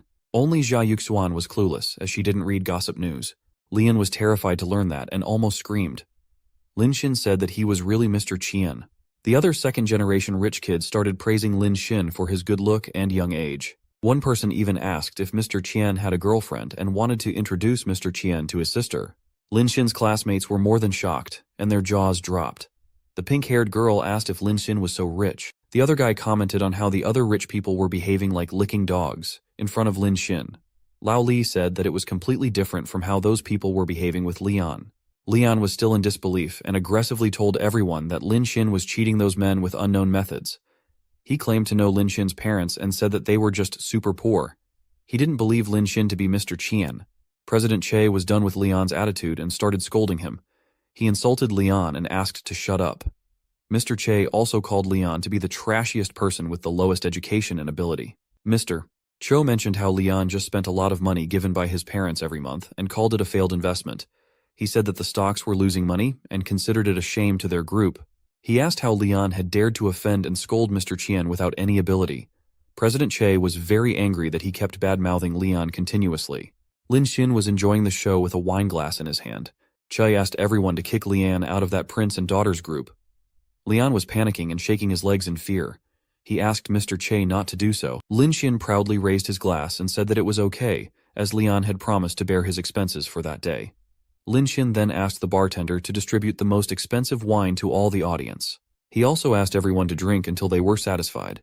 Everyone was so happy to hear that. He started praising and thanking Mr. Qian and money for that. Lian was laying on the ground, realizing the cost and his future. After the party was over, everyone was ready to leave. They thanked Lin Xin for inviting them and wished to meet again. A man was waiting for Jia Yuxuan with a long, luxurious car. She said goodbye to everyone and was the first one to leave. It was an extended Rolls-Royce, and the classmates expressed how jealous they were. Lao Li commented how Yuxuan was always humble despite being so rich. He said that he would show off his wealth everywhere in that situation. Lin Xin was also thinking about the same and considered that she deserved to be called a piece of gold. She was exposed to high-class society from a very young age. She had not shown any surprise after learning about Lin Xin's status, and even her favorability had not increased a bit. Lin Xin considered her as a hard person to get and wanted to spend money on her. After she left, Mr. Qi approached Lin Xin and showed him some photos. Since Lin Xin was not interested in cars of 30-40 millions, Che mentioned about an 80 million car. There were only 10 of that car in all over the world, and it was not even available in their country. Mr. Che was not sure if Lin Xin would like that, but after looking at those, Lin Xin's eyes brightened up. He complimented that it looked good, and Mr. Che excitedly ran to arrange it in a few days. Lin Xin's classmates were envious and considered Mr. Che to be very fast in dealing. Lin Xin checked his personal wealth, and it was 11,38370. He planned to spend more counterattack money to increase his personal wealth. When he was returning back at night, he noticed a girl crying in the street. It was Liu Cheng, and he went near. She was happy to see Lin Xin there and asked if he had come back. She started telling that her father had a heart attack and was admitted to the hospital. She mentioned that she would need 8,000 yuan for surgery, but her family couldn't afford that at once. She went very close to Lin Xin and asked if he could lend her the money. Lin Xin disagreed to believe her as she had used that father in the hospital excuse 5 times in the last 3 years. He said that she would buy branded items with that money and was not ready to give her even a penny. Liu Cheng's eyes were wide opened in disbelief and mentioned how he was willing to spend millions on Luo Yaxi. Lin Xin was not a fool anymore and said that he would do anything he wanted with that money. He cleared that Liu Cheng had no right in his assets. Thay Gold Digger was devastated and called Lin Xin heartless. She wanted to remind him that their breakup was not even a month ago. Lin Xin didn't buy her excuses and thanked her for his good days. He mentioned a dinner appointment he had for the next day and didn't want to chat. He left her with that condition even though she requested him not be cold. Lin Xin noticed that her favorability towards him decreased by 20%. He started thinking about Liu Cheng and remembered how he thought that Liu Cheng would change after the incident with Wang Xiao. He agreed that he was expecting too much from a cheater and claimed to not have any plan to spend money on that loser. It was the next morning and everyone was busy in the university. Lin Xin was reading a message on his phone and noticed that Luo Yaxi had invited him to dinner. He considered it a joke as he didn't want anyone to come in the way of his counterattack money. Another notification informed him that Cao Cao had come to live in that application. The leopard tooth assistant also messaged Lin Xin and offered to customize exclusive gifts for him. Lin Xin was interested in that and he returned to the live room. Cao Cao was doing a wide leg stretch move on camera. She welcomed Mr. Qian and the audience also started greeting him. Cao Cao asked if she could dance for him or wanted to specify any action. Some other users were also excited to watch the dance, but another one mocked that he could not send a supercar like Qian. Lin Xin didn't mind anything and presented his customized gift called Anchor God of Wealth. The value of that wearable gift was 880,000 each. Someone commented that the highest gift previously was Satan, which cost only 500,000 each. Cao Cao was very shocked and put her hand on her mouth. She thanked Qian for that amount of money. Lin Xin kept sending the gift multiple times and her eyes were sparkling in joy. Within a moment he had sent her X341 of God of Wealth Advent. When Cao Cao realized that the amount was around 300 millions, she couldn't utter a word.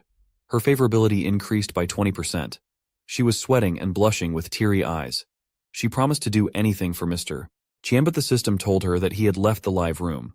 Cao Cao was shocked and jumped onto the floor after hearing that. She couldn't understand why he was gone. Lin Xin, on the other hand, was too happy to spend that 300 millions as he calculated to get a refund 30 millions at time.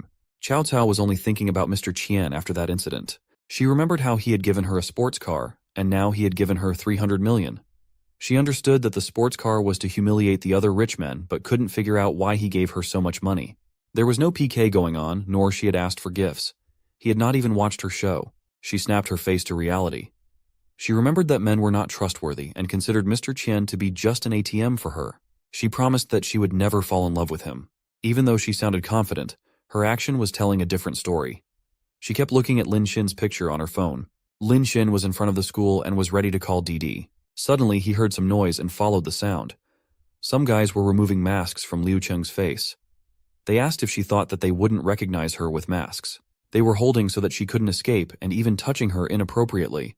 She noticed Lin Xin, but he didn't pay any attention to the situation. Liu Cheng realized that he would not come to help her. Liu Cheng was telling those guys that she had no money and asked to give her 3 days. Those guys were aggressive and were not ready to believe in her. She promised to borrow the money, but they asked about her boyfriend. It seemed like she told them that he would lend her money. They asked if he rejected, but she mentioned that she had actually broken his heart. The guys thought that she was lying and called her boyfriend a scumbag.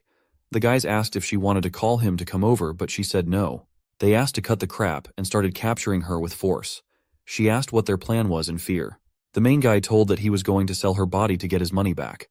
She tried to resist, but they blocked her mouth with their hands. Even though she was literally doing that already, she resisted to do it by force. She asked one man to help her, but that coward also ran away.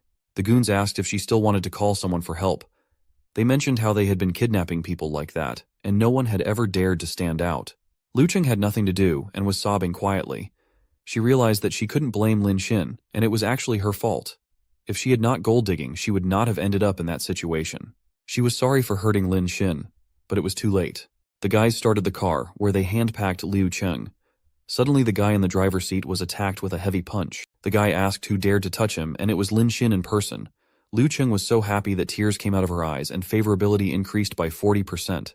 The guys on the other hand were so angry and screamed to kill Lin Xin, but he started attacking them with money. He asked to take their 800,000 and leave immediately. The guys started picking up the money and asked if he was Liu Cheng's boyfriend. Lin Xin didn't like that question, said no, and called it nonsense. While the guys drove away, they pushed Liu Cheng out of their car. She fell on the ground and screamed in pain. Those guys also called Lin Xin cruel and warned to take revenge for the attack. Lin Xin had nothing to comment and stood by Liu Cheng. After the car left, Liu Cheng said sorry to Lin Xin again. He told her to stop pestering him in future while leaving. Her favorability increased by 10% again. She knew that she was not good enough for him at that moment, but decided to make up for the damage she had done to him. A yellow car was moving on the road. Lin Xin was in the back seat, watching some live streaming. The guy who was driving the car asked if Lin Xin also liked watching live broadcasts and wanted to know his preferred platform. Lin Xin was not interested in talking and said that he was just looking for some gifts. The man continues to say that he usually watches The Leopard's Teeth. He mentioned how it was all about Mr. Qian and told how that rich guy had given a host 300 millions. Lin Xin said that he had also watched and started messaging again. The driver was watching that broadcast on his car and noticed that Mr. Qian had paid some anchor on Douyu Live. He wondered if that rich man was playing with fish. Lin Xin then moved to watch another platform, Sound. The driver was listening and wondered why the passenger switched the application in a few seconds. He considered it to be a tactic to earn some free gifts to spend on the hosts. He thought that Lin Xin was doing tasks like checking in to collect gifts. The man had not spent a penny to watch those shows and considered himself not that stupid. He advised Lin Xin to have fun watching those girls and asked not to get played by it. Even though the man told it as a kind advice, he had no idea who Lin Xin was. The man noticed another streaming notification of Mr. Qian giving money to some streamer. Lin Xin again switched to another application and the notification came in the driver's scene. The driver was too busy to figure out what was happening and drove roughly. Lin Xin asked him to drive steady instead. After Lin Xin got out of the car, the driver was still looking at him, wondering if that passenger was actually Mr. Qian. It was too troublesome to make appointments one by one, but it was the only way to spend those counterattack gold.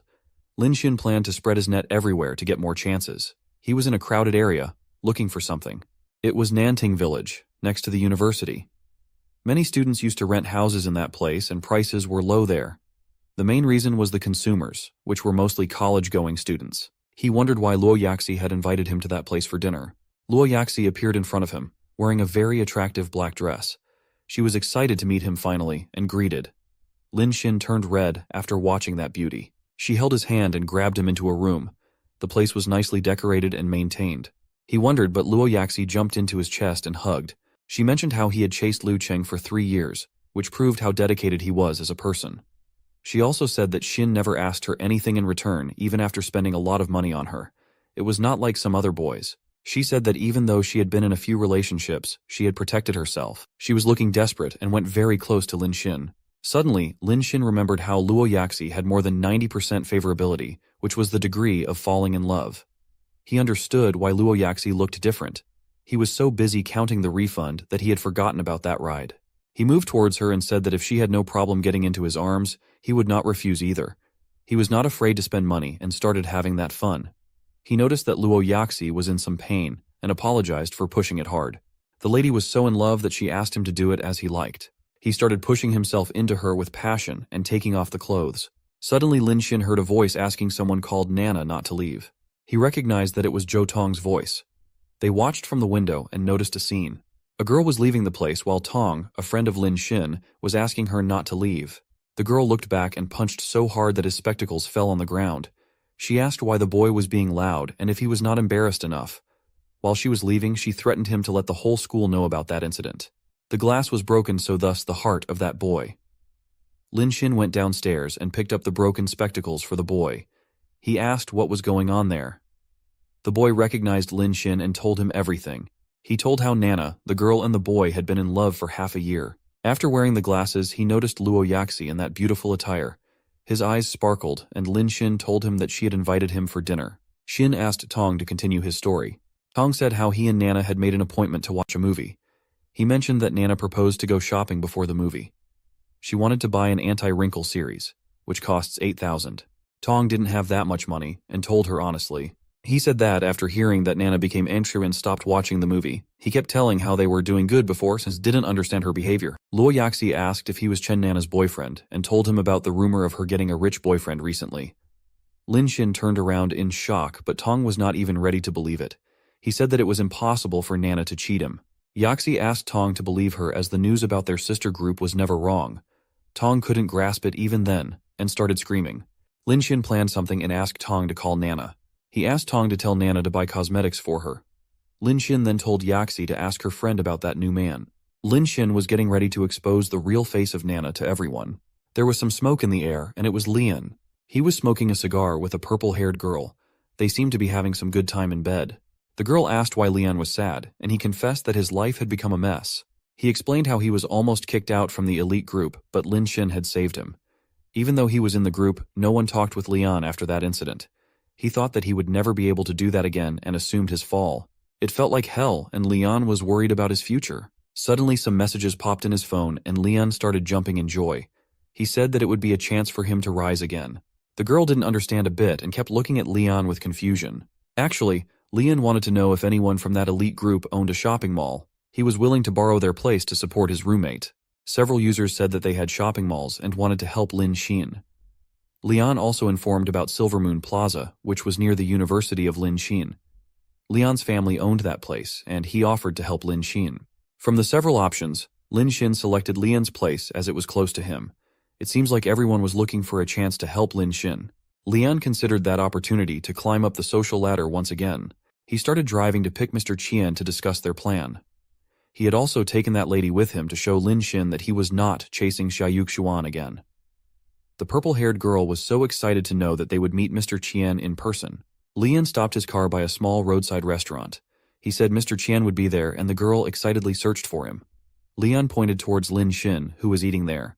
He was wearing a basic t-shirt and half pants, and eating normal food. The lady could not believe that it was that rich guy and screamed. Lian, on the other hand, was amused and admired how Lin Xin was standing out even in a low-end environment. It was not Lin Xin, but his money, which forced everyone to bend their knees. Lian praised Lin Xin for eating breakfast in such a place, even after having so much money. Lin Xin noticed that Lian had arrived and recommended that place for cheap and delicious rice noodles. Lin Xin suggested going to the Silver Moon Square and offered to explain the plan to Lian on the car. When they reached the place, it was crowded as always. According to Lin Xin's plan, Tong had invited Chen Nana and was waiting for her at the gate. Luo Yaxi's sister had arranged for the man to come there. Tong's duty was to see if Chen Nana and that man were in a relationship or not. Chen Nana saw an old man, and both were shocked at first. Tong noticed that the old man was kissing Nana on her lips. He couldn't believe that and yelled her name. Tong was so angry and became like a fire.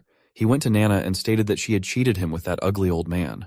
The man insulted Tong and asked if he was Nana's poor boyfriend. Tong cursed that old man and said that he had nothing to do with him. The man was shameless and made a pervert joke from that. The old man, Mr. Yu, called the security guard, and Tong was shocked. The security guard asked what was going on, and Mr. Yu ordered the guard to arrest Tong.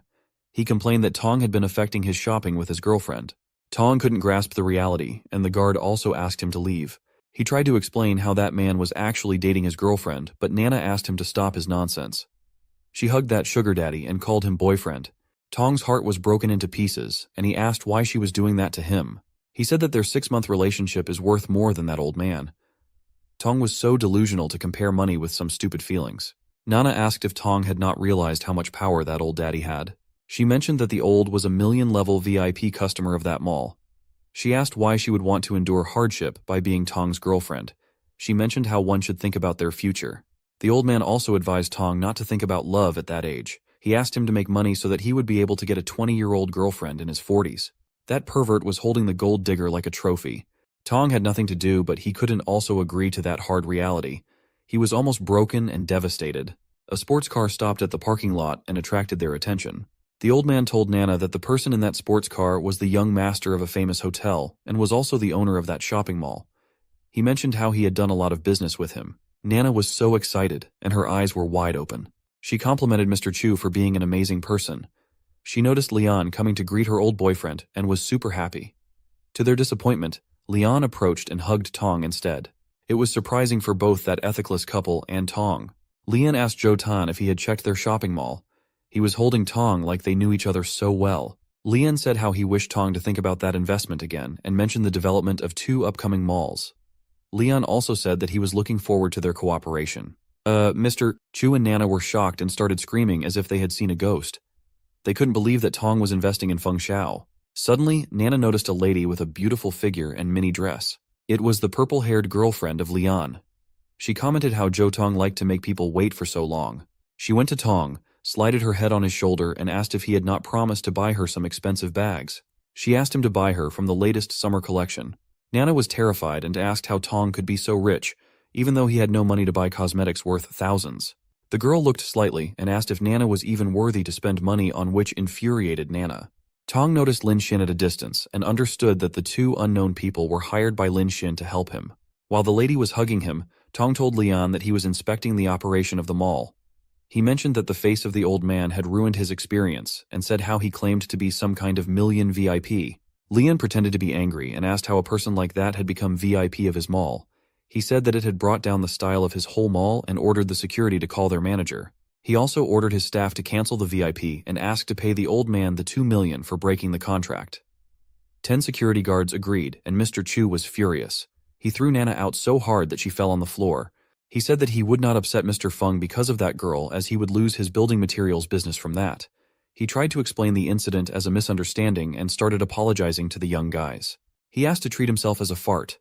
Even though it was so lame, Tong laughed and made a joke on him. Lian also asked the manager to remember the faces of Nana and Chu and ordered the guards to blacklist them from his plaza. Chen Nana and Mr. Chu were so doomed and tried to beg in front of Tong. Zhou Tong was not ready to forgive and commented that the old man might not make it due to age. Chen Nana didn't understand what they should do after that. All that humiliation was enough to make Mr. Chu frustrated. He realized that he had no chance with Mr. Feng anymore, so he started cursing. Mr. Chu bragged that his company was famous and one Lian could do nothing to harm him. Suddenly, a lot of cars rushed towards that mall. The rich second-generation youngsters parked their cars there and started talking about the ride. Nana and Mr. Chu were shocked again to see all those people together in one place. Their faces turned purple and jaws were dropped. Everyone came towards Lian and Tong. One rich lady asked if the guy in spectacles was Mr. Zhou. Someone said that Lian should not take all the benefits and asked to give them next chance too. Lian then explained that it was an honor to help with money, but that day was all about who knows who. They all started discussing how Mr. Chu dared to offend Mr. Zhou. Mr. Chu heard that and panicked because he realized that this time he was really over. Zhou Tong thanked Lin Xin for the help.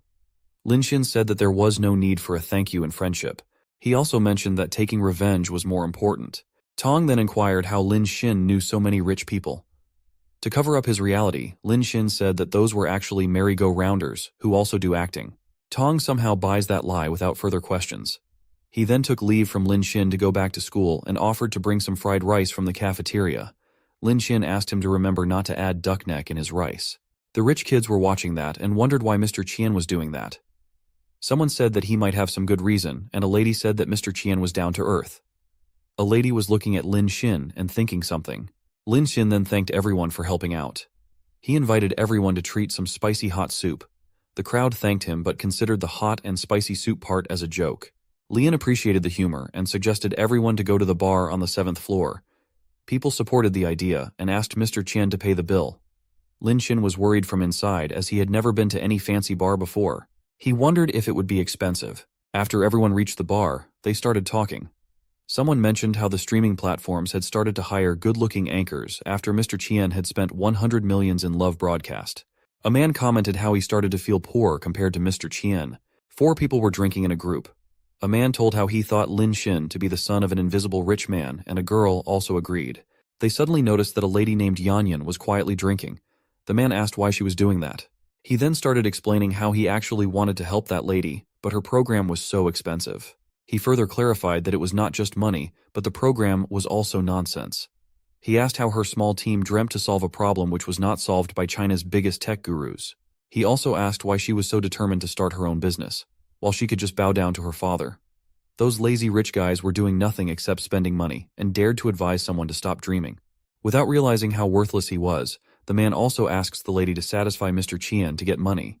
He wanted the lady to travel comfortably with other money. Even those taunts could not demotivate Yanyan. She stood up in anger and said that she was not someone who gave up. She left the table telling that she would hug Mr. Qian's thigh if they didn't lend money because of her father's fear. The man discussed that Mr. Qian would also reject her idea after knowing her business plan and assumed that she would be disappointed. Some other people were busy talking with Lin Xin. A girl in a red dress informed him about a hot nightclub and the shows aired in the VIP area. She invited Lin Xin to experience it someday. Another man called the nightclub noisy and asked Lin Xin to attend his private party. He even offered to send a car to pick him. A man asked if Mr. Qian had interest in California poker as he had a field for that. Lin Xin was exhausted after hearing that nonsense for a while. He said that even though those plans were good, he only had interest in spending money rather than playing. He knew that actually those men wanted to establish a relationship with him. Lin Xin noticed a lady approaching him and asked if he really liked to spend money. It was Yanyan, and she pushed Lin Xin with her hands on his chest. She asked if Lin Xin would like to spend money on her. The guys were shocked to hear that proposal. Lian asked if she had burned the money Mr. Qian had given her on the chat. A guy yelled and asked Mr. Chai not to give any money to that little girl. He claimed that she was doing something outrageous and anyone involved would be ruined. Zhang Xian, aka Yanyan, was so done with their talks and screamed to shut their mouth. Lin Xin asked if she was Yenbo in the group and wanted to know why she needed money. The system showed that Lin Xin had found a high-level woman. Her age was 25 with 172 cm height and 49 kilos weight. Her favorability was 10%. Lin Xin didn't want to miss an opportunity which had come to his door on its own. Xian told Lin Xin that she was working on industrial chips. A person again tried to advise Mr. Qian that he should not listen to that lady. She didn't stop though and stated how it was academically a valid thing to do. She explained that the project was only suffering a small technical problem which was not resolved. The people didn't stop blaming her for burning billions and said that she would not earn a Nobel Prize for that project. Zhang Xian was not someone who was afraid of people and almost kicked them with words. She moved towards Lin Xin and asked if he would be interested or would prefer to laugh like others. Lin Xin took a second to think and commented how that could bring more capital to China to fight against the US. He said that currently the United States was suppressing China in technology. He announced his willingness to spend on that project of Zhang Xian. The rich kids were shocked and almost spilled the things they had in their mouths. Xian asked if Mr. Qian wouldn't research her company, the possibility of success and cost. She mentioned how it was likely to go down the drains. Lin Xin said that there was no need for those and was willing to send the money first. He asked to send him the contract later. He decided to transfer 500 million and even told her to ask for more money if needed. Even though the project doesn't work out, he said that it would be fine.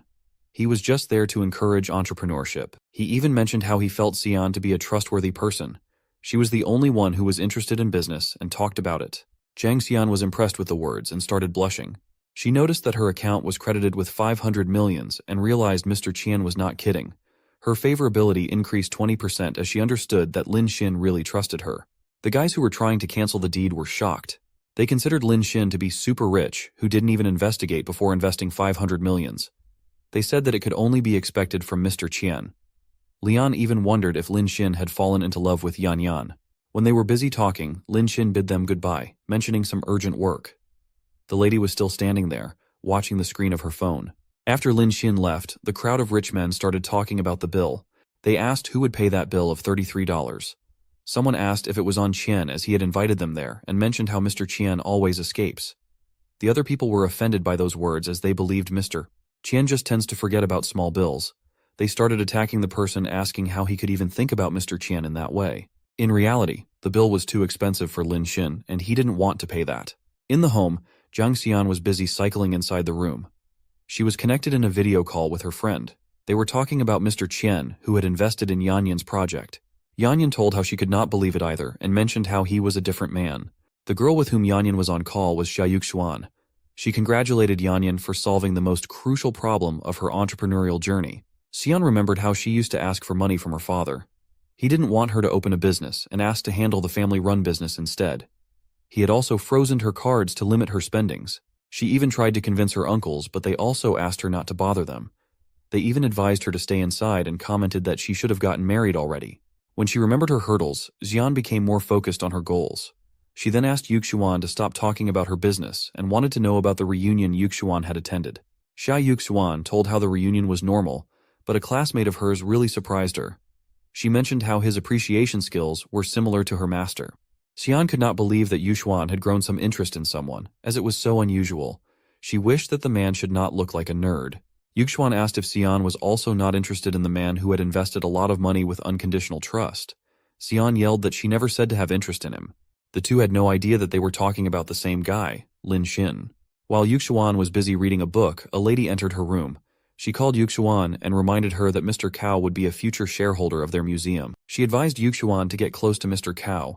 Yuxuan seemed not so happy about that, but agreed with her mother. Lin Xin had entered his dorm room to find his friend, Wu Zhi, in bed.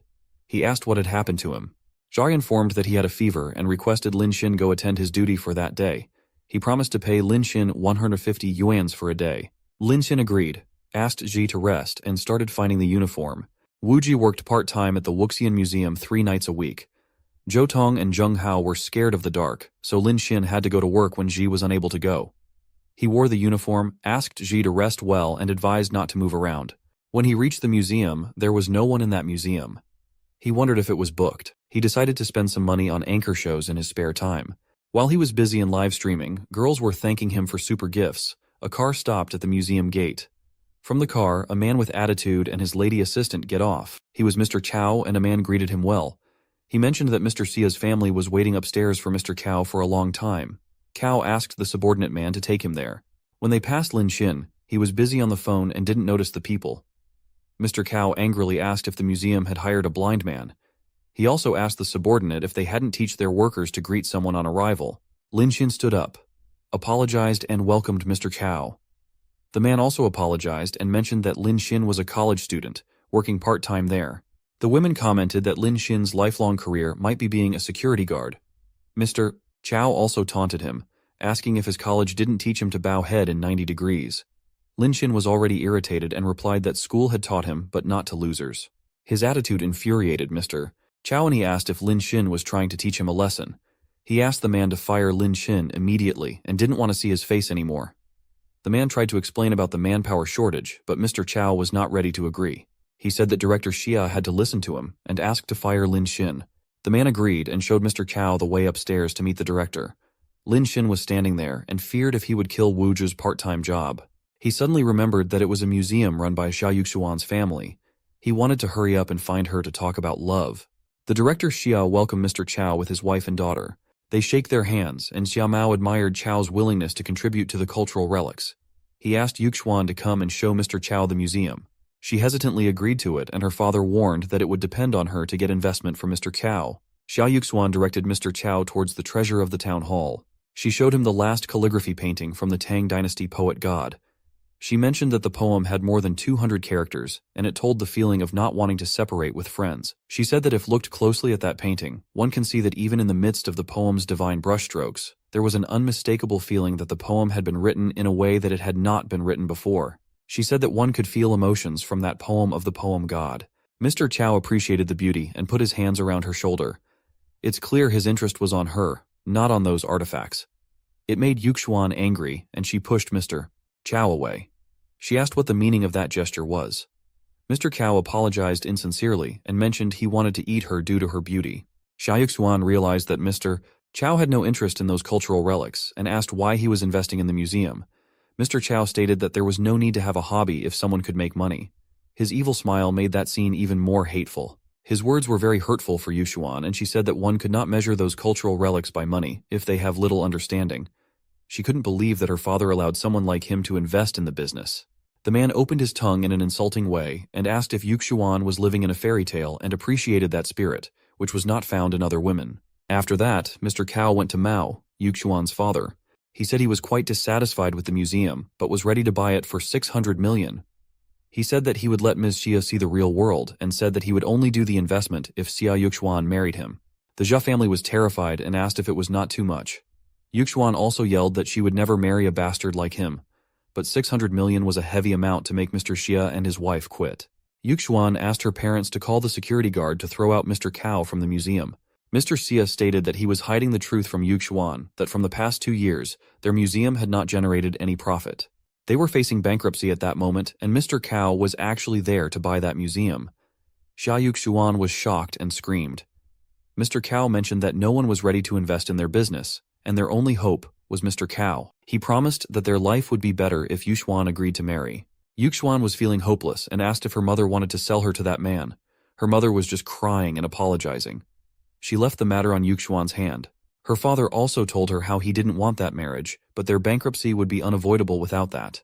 She understood that some merchants and collectors would buy most of those cultural relics at low prices, or would leave on the black market in that case. It would also cause a lot of hardship to their family. She didn't want that to happen. She remembered how she had started appreciating cultural relics from a very young age. Her father used to explain how those items should be priceless, and was the hard work of a craftsman. She could see the effort of craftsmen to make those beautiful relics. She also remembered how some rich people only wanted to make money from those relics without having any respect for them. She was going through the conversation between two rich men who were bragging about their business out of those relics. She also remembered how some boys used to present gifts to her, thinking that everything could be bought with money. She used to think that some things were priceless, but she was now forced to accept the dark reality of life. She was feeling lonely and fragile from inside. Mr. Cao said that he would behave well with her after marriage. He also promised to buy her another museum if she could give him a son. With no option left, Yuxuan agreed to marry that money-boasting creep, just to save the museum and her parents. Her parents were happy to see their daughter getting sold and appreciated her growth. Mr. Mao asked her to sign a contract after that. A lawyer was there, and he announced that it would become legally effective and unchangeable after both parties signed it. Mao considered Mr. Cao to be very generous for eating their daughter's future and had no opinion about the contract. They were happy to see their daughter's marriage as long as it saved their backs. Her selfish mother was also no less, and handed her the pen to sign the contract. The creep Mr. Cao was licking his lips like a pervert, waiting to destroy Yuxuan in a minute. Yuxuan was ready to sign, but her hand was shaking, eyes were teary, and was in extreme pain. Someone entered the room suddenly and asked her to stop. It was Lin Xin, in his security uniform. He told everyone that he had heard that someone was buying that museum. Lin Xin heroically entered the room and told that he had heard about someone buying that museum. The parents and Mr. Cao were shocked and looked back at him. Yuxuan recognized it to be Lin Xin. Mr. Cao started bursting in anger when he saw Lin Xin. He started abusing and called the security guards to kick him out. The lawyer commented that Lin Xin was the only security guard working in that night shift. It infuriated Mr. Cao even more, and he tried to kick Lin Xin. Lin Xin, being a young soul, resisted the move and slapped Mr. Cao hard in his face. At least the creep got what he deserved. The force was too high for Mr. Cao and he fell on the ground. The incident was enough to start a war, and Mr. Cao started shouting, screaming, and yelling. He warned to fry and sue Lin Xin. Lin Xin had not paid any attention towards those words and moved towards Yuxuan and softly touched her cheek. Her eyes were teary, and the touch felt heavenly. She was blushing, and it made her parents more confused. They asked if Yuxuan knew that boy. Xia Yuxuan said that he was her classmate from high school. Mr. Mao considered him to be a kid and advised Lin Xin to focus on college instead of doing security guard jobs. Lin Xin was actually busy with the contract written by Mr. Cao. Yuxuan's father then asked him to apologize to Mr. Cao as he seemed to not understand the situation. He asked if he suffered losses due to Lin Xin's behavior, would he be able to pay the price. Lin Xin didn't utter a single word and just tore the contract in a second. The three people who were trying to make that deal were shocked and started screaming at the situation. Mr. Mao started collecting the pieces, crying and asking what Lin Xin had done. Lin Xin proposed to buy the museum for 1 billion, and it was shocking for the Xia family. Mr. Cao didn't believe that and said that he would eat trash if Lin Xin could come up with 1 billion. Lin Xin had already experienced that situation before with Xiao, so he was irritated this time. He said that Xiao would never do that even if Lin Xin came up with the money. Mrs. Xia asked Yuxuan if her classmate was rich, but Yuxuan had no idea about it. Mr. Cao called someone named Changzi, explained the situation, and asked them to bring people to beat Lin Xin. Yuxuan heard it and started worrying about Lin Xin. Mr. Mao, being a shameless father, started to make a new deal with Lin Xin. He considered that Lin Xin also wanted Yuxuan and didn't even try to hide his greed. He proposed to hand over the museum and his daughter to Lin if Lin Xin could guarantee to take out 1 billion. He just demanded 500 million as the first sum of installment. Mr. Cao started yelling at Mao, but that old man seemed to be a great business indeed. He announced that if Lin Xin couldn't come up with that money, he would sign the previous deal with Mr. Cao. Xia Yuxuan was standing there, without any expression. She was probably blaming herself for having a creepy father. The lawyer was even more quick and had prepared a new contract immediately. All conditions were kept the same except the name and amounts. Lin Xin started reading the contract and commented how it only consisted of 3 words. Sell your daughter. Mr. Cao could not bear Lin Xin anymore as he thought that Lin Xin didn't have the money. He asked Lin Xin to leave before his people came to beat. Lin Xin paid no attention to Mr. Cao's yelling but was focused on an internal change. He found it hard to understand what was happening and just went near the calligraphy painting. He started reading the poem and commented that it was the strength of character of cultural relics. Mr. Cao, the lawyer, and Yuxuan's parents were watching him with confusion. Lin Xin said that he wanted to make some changes in the contract. He asked the lawyer to change the details for him, but he said it was not something Lin Xin could change on his own. Xiaomao shamelessly said that he would not decrease a penny. Lin Xin then explained that he wanted to pay 1 billion only for the museum, and artifacts inside would not be included in the contract. The money-loving trio couldn't grasp the fact and screamed. Lin Xin said that those cultural relics were priceless treasures of the museum that could not be measured with money. Xia Yuxuan was really impressed and was listening to him with admiration. Lin Xin further said that those relics would be owned by the Jia family.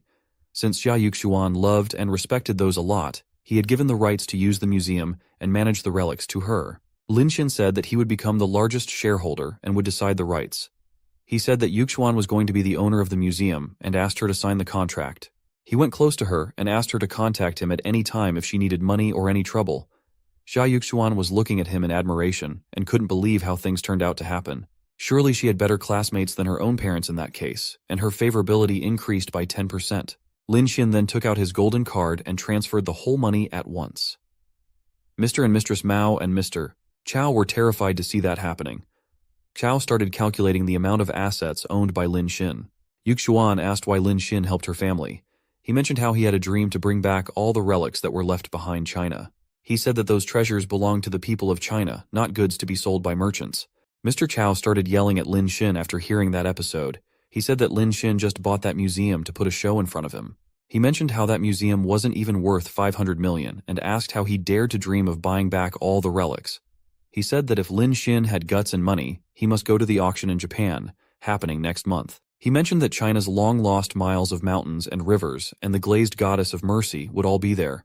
He said that each one would be worth billions and asked Lin Xin to go there, instead of taking. Lin Xin asked Mr. Chao to wait and watch. Mr. Cao suddenly ran out of that room, and the lady who was accompanying him fell short. When they were leaving the premises, she asked if they should still beat Lin Xin. Mr. Chao didn't want to fight as he knew Lin Xin might not be a normal person. This time he had accepted his defeat but had other plans in mind. Someone called Chao, and he picked up. A man asked if the purchase of the museum was successful.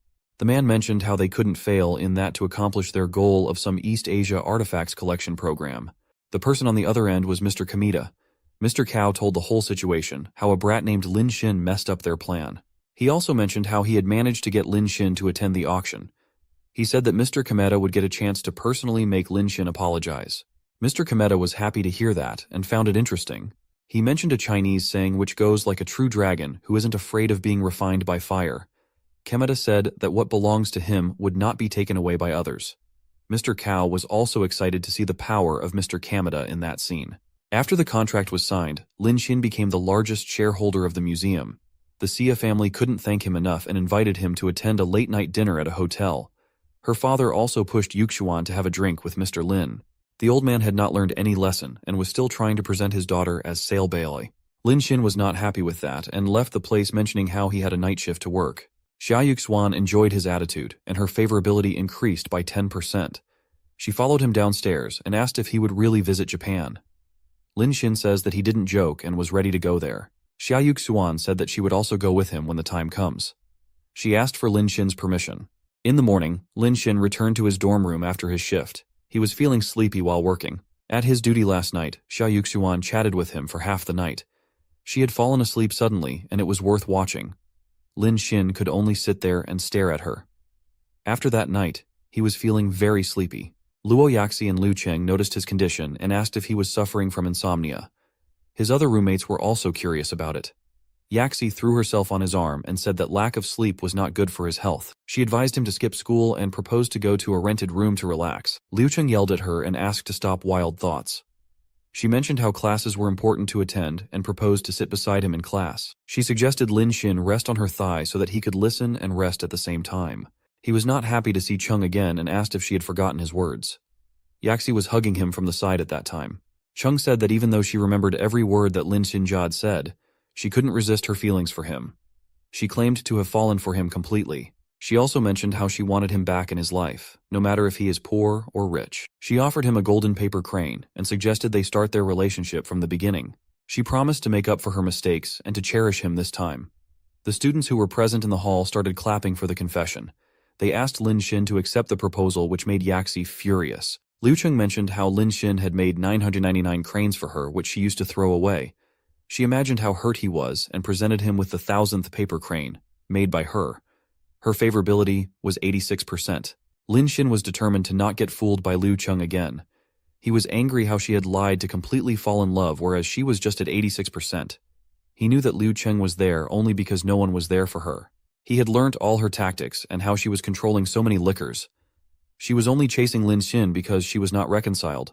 When Lin Xin left Liu Cheng with her paper crane, Luo Yaxi bursted out in laughter. Suddenly, the teacher entered the room and asked everyone to go back to their seats.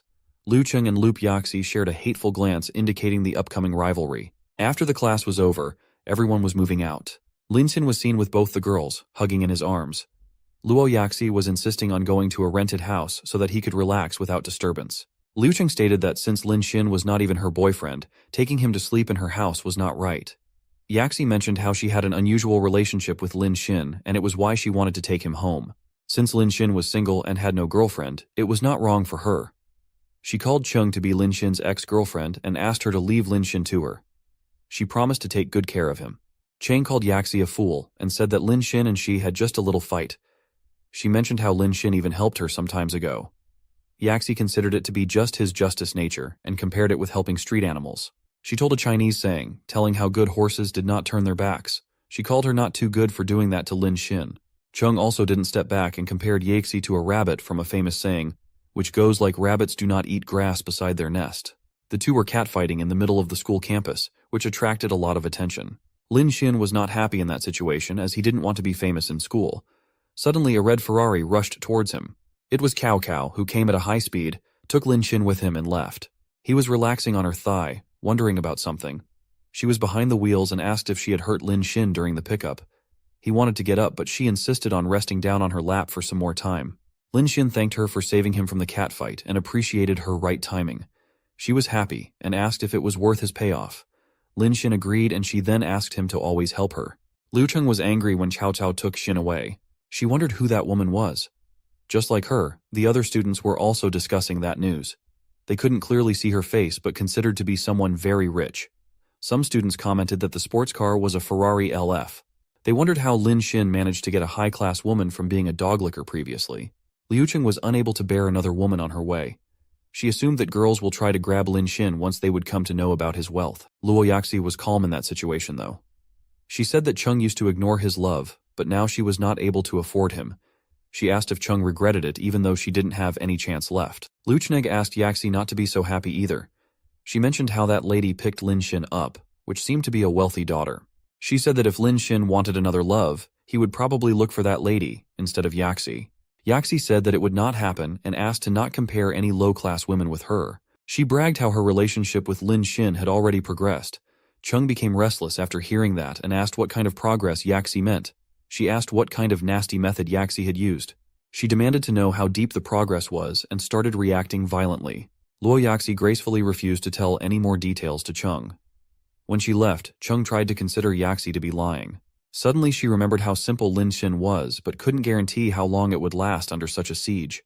She understood that she couldn't afford to move slowly and started planning. Since she was ex-girlfriend of Lin Xin, she knew exactly what he likes and dislikes. She had decided to use those to get him back. Her favorability increased 4%, and with that it crossed 90%. The first stage of counterattack was completed, and 10% of money spent on Liu Cheng was refunded to his personal wealth.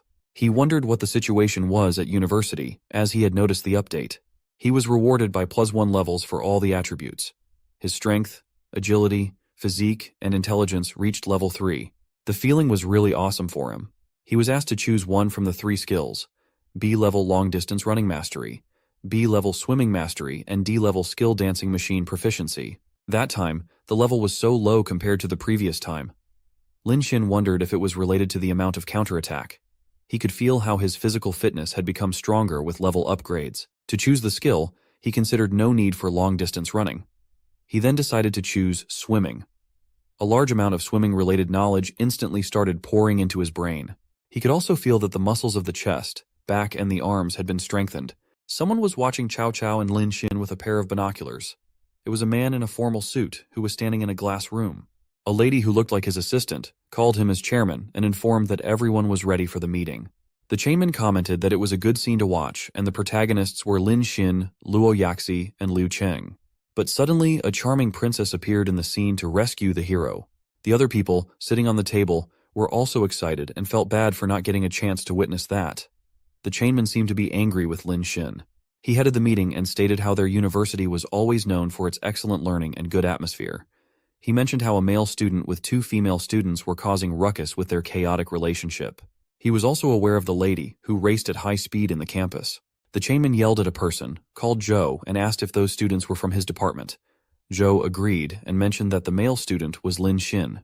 The chairman said that the previous chairman used to compliment Joe, from the speaking and literature department, to be serious and responsible in his work. He said that he was also expecting high from Joe. Joe was flattered with that appreciation, bowed down in front of the chairman and thanked him. He also promised to punish Lin Xin for that behavior, but the chairman had different plans. He said that their student council serves all students in the school. He wanted Lin Xin to repent his misdeeds and promised to not repeat it in future. Joe also agreed and decided to do that instead. In the next afternoon, we could see the school swimming pool, where many students were swimming. Lin Xin was there with a cleaning mop and a friend. The friend said that their student council was too much. It seemed like the council had given Lin Xin a warning and punishment to clean the swimming pool for a semester.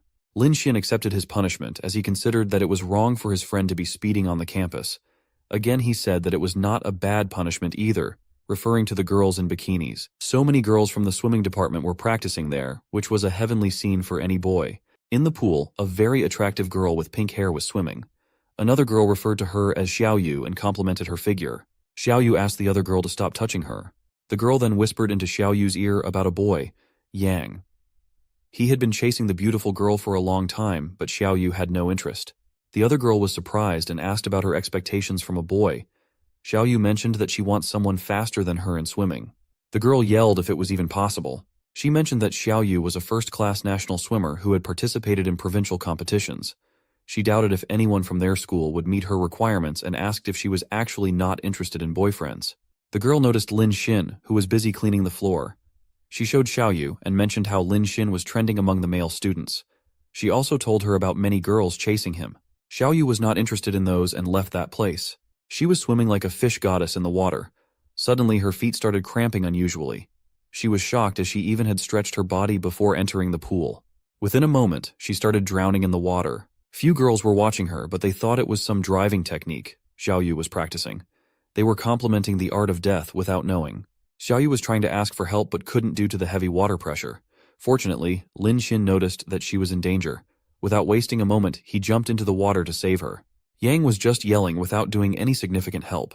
Lin Xin swam towards Xiao Yu and held her around the waist. She was nervous and started screaming and yelling. She asked him to not touch her. Probably she just wanted to drown.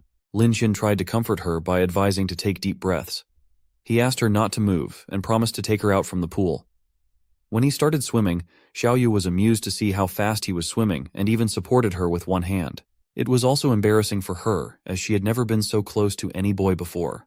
Lin Xin had taken her out and she started breathing heavily in the bank. Lin Xin asked her to be careful next time. He was wiping his face with his shirt, and his handsome body was exposed to the students. The girls were busy with Xiao Yu, asking if she was okay. They were scared to death after witnessing that incident. Lin Xin started to go out from the pool. Everyone was appreciating how fast he was moving like a cannonball. Someone also recorded and shared the video on the internet. People and their obsession with social media had no limit at all. Xiao Yu asked her friend if that boy was Lin Xin. The girl said yes and made a compliment about how he had saved Xiao Yu's life. She also mentioned how Lin Xin was super fast at swimming and perfectly matched the criteria Xiao Yu had for boys. Xiao Yu was standing there, facing the floor. Her friend noticed how she was blushing and started yelling at her. Yang, on the other hand, was not so happy to see that redness and screamed. Someone had posted a picture of Lin Xin saving the beautiful girl on the campus board. Students started discussing that incident online and praised Lin Xin for his bravery, handsome look, and swimming technique. One even counted his speed and commented that Lin Xin had broken the national record. The chairman of the school council noticed the online discussion. He was disappointed and started grinding his teeth in anger towards Lin Xin. With an evil smile, he promised himself to screw Lin Xin. A few days later, the school dance party was organized. It was hosted by the student council and very popular among the students. The hall was full with people and food tables. It was heard that a mysterious grand prize was announced, and the council had spent a lot of money that time. Everyone was dressed up and invited a partner. Many students wanted to invite Luo Yaxi, but recently she had fallen in love with Lin Xin. Someone mentioned how Liu Cheng was also in the same line. The students noticed the two beauties together. Liu Cheng was wearing a black dress which was complementing her curves. Luo Yaxi was looking gorgeous in a gentle white dress. The two were rivals in love but seemed so close. Someone commented it was how female friendships worked. Luo Yaxi looked at Cheng and praised the look. She also didn't forget to mention how her efforts wouldn't become fruitful because she was sure that Lin Xin would not choose Cheng to dance. Shane touched her tongue in a provocative way and thanked Liu Yaxi for the concern. She was looking really evil and cruel though. She asked Yaxi to enjoy the moment and claimed that everything would be changed after the night. Yaxi didn't know what Cheng was going to do. She tried not to pay attention to it and went to prepare something for Lin Xin. She was determined to go with Lin Xin for the dance. Cheng, on the other hand, was smart enough to understand what Yaxi was thinking. She knew Yaxi was always sweet and gentle. But she assumed it was not enough to hold a man and knew how men were instinctive animals. Before that, she wanted to deal with the other obstacles she had on her way. Xiaoyu was also there, searching for Lin Xin. She was wishing to thank him for saving her life. She wondered if she asked him for contact information. Would he get the wrong idea about her? She was drinking some soft drinks but was terrified to remember how she would have drowned if Lin Xin was not there. Cheng was standing behind her, with a cruel look. She thought that Xiaoyu was trying to climb up the ladder after being saved by Lin Xin. That lady without character thought that everyone was like her, chasing men just for money. Cheng called Xiaoyu, but she didn't know her. Cheng introduced herself as Lin Xin's girlfriend in an aggressive posture. She asked if Xiaoyu had not heard her name before. The pink-haired swimming beauty was terrified with that look and was just looking at Cheng. Luoqing said that her boyfriend Lin Xin was kind enough to save her. She also mentioned how Lin Xin used to chase her for 3 years before she reluctantly said yes. She then paused and told how much they were in love at that moment. Probably she forgot to mention how Lin Xin didn't even care about that cheater anymore. Cheng said that Xiaoyu need not thank Lin Xin as he would be busy dancing with her. She almost warned that innocent-looking girl with cruel eyes. Xiaoyu was so scared that she almost ran away from her, telling that she had got her point. After her evil plan got successful, Liu Cheng posed like a demon queen. Her favorability also increased by 1% and reached 91%. Lin Xin was sitting in a chair, in the comfort of his room. He was shocked to see the increase of favorability. He wondered how it rose again while he had not done anything. One of his roommates, who was dressed up in formals, asked why he was not ready for the party. Lin Xin mentioned how he had nothing to get prepared for as his duty was to pick up the trash. He mentioned how the student council always assigned their class to do those works, and even the new president had assigned him the same. Before Lin Xin could complete his sentence, his roommate asked if Lin Xin had provoked someone. Lin Xin had no idea and asked him to explain. The boy told him about Wei Zhengtang, who was always using position to target people he didn't like. He had a record of punishing Zheng Hao. Lin Xin found that funny and decided to meet the president.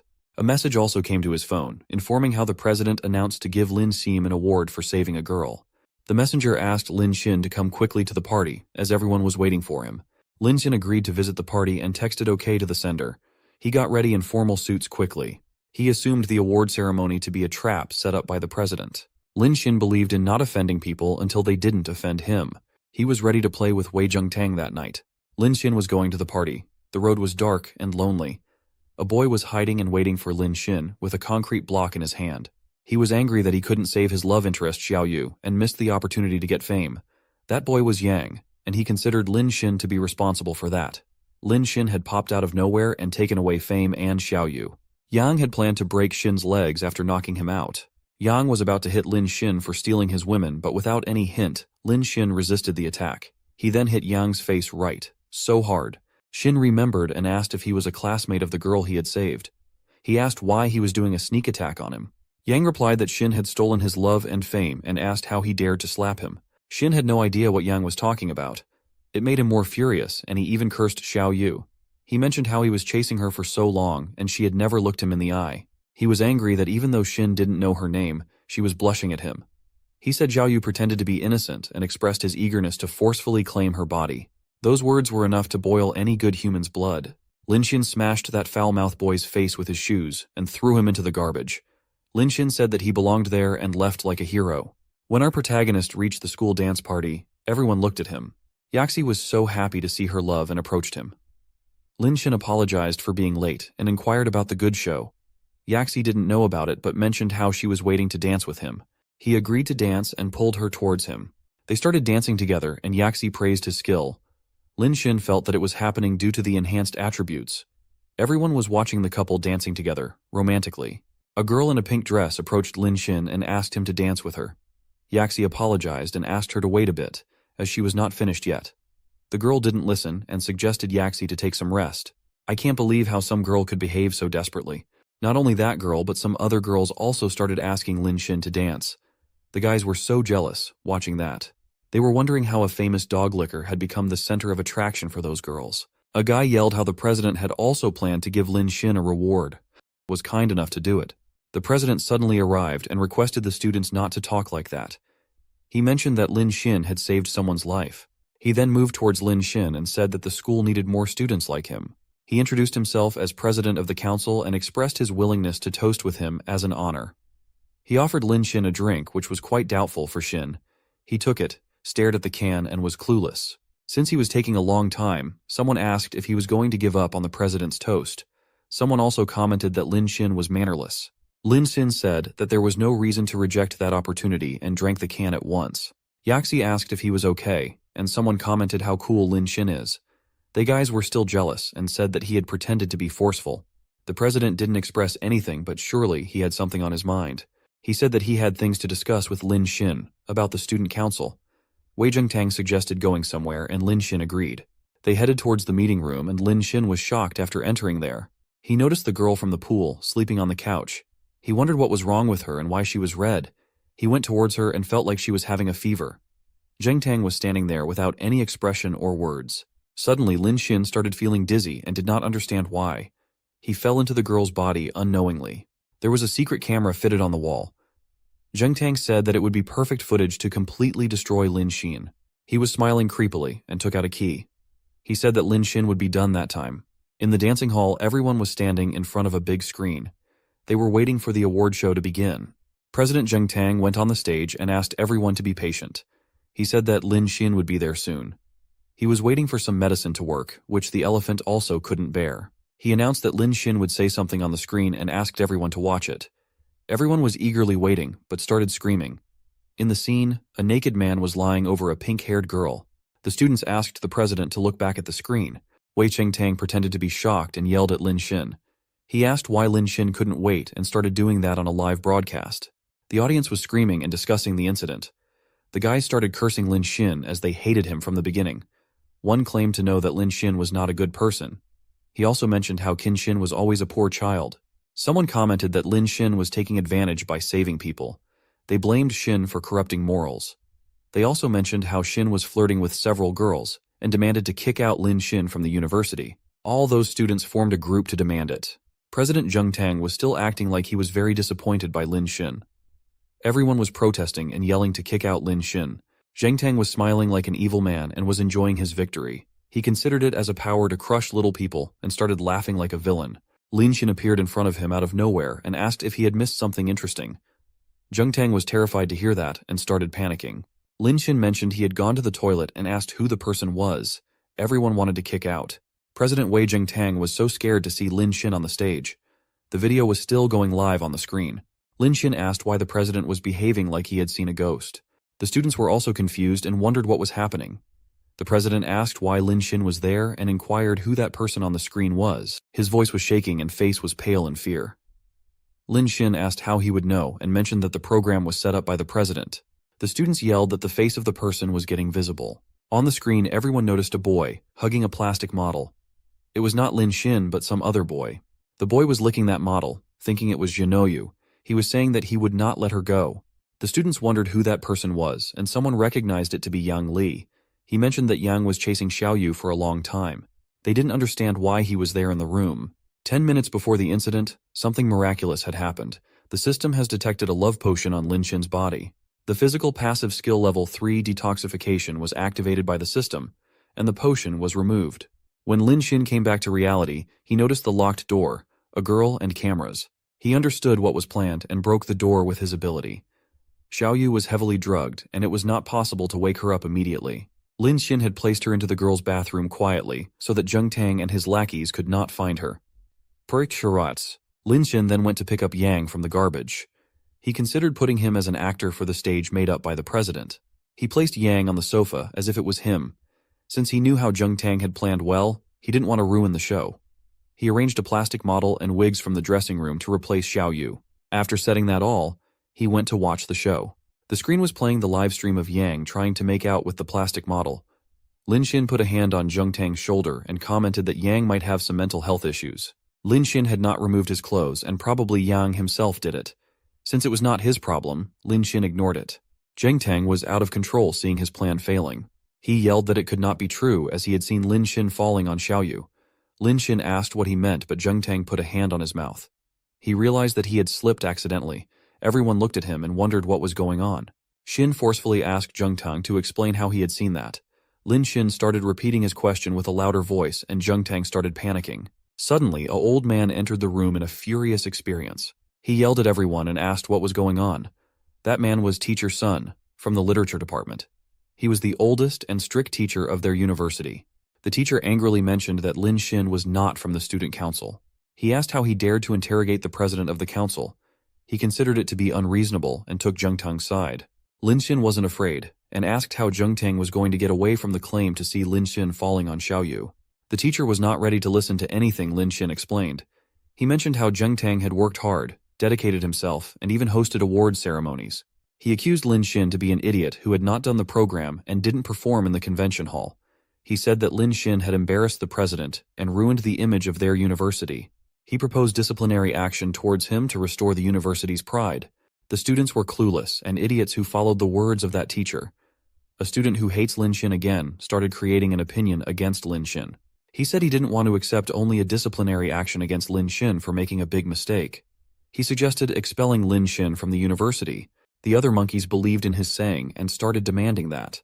They were yelling to kick Lin Xin out.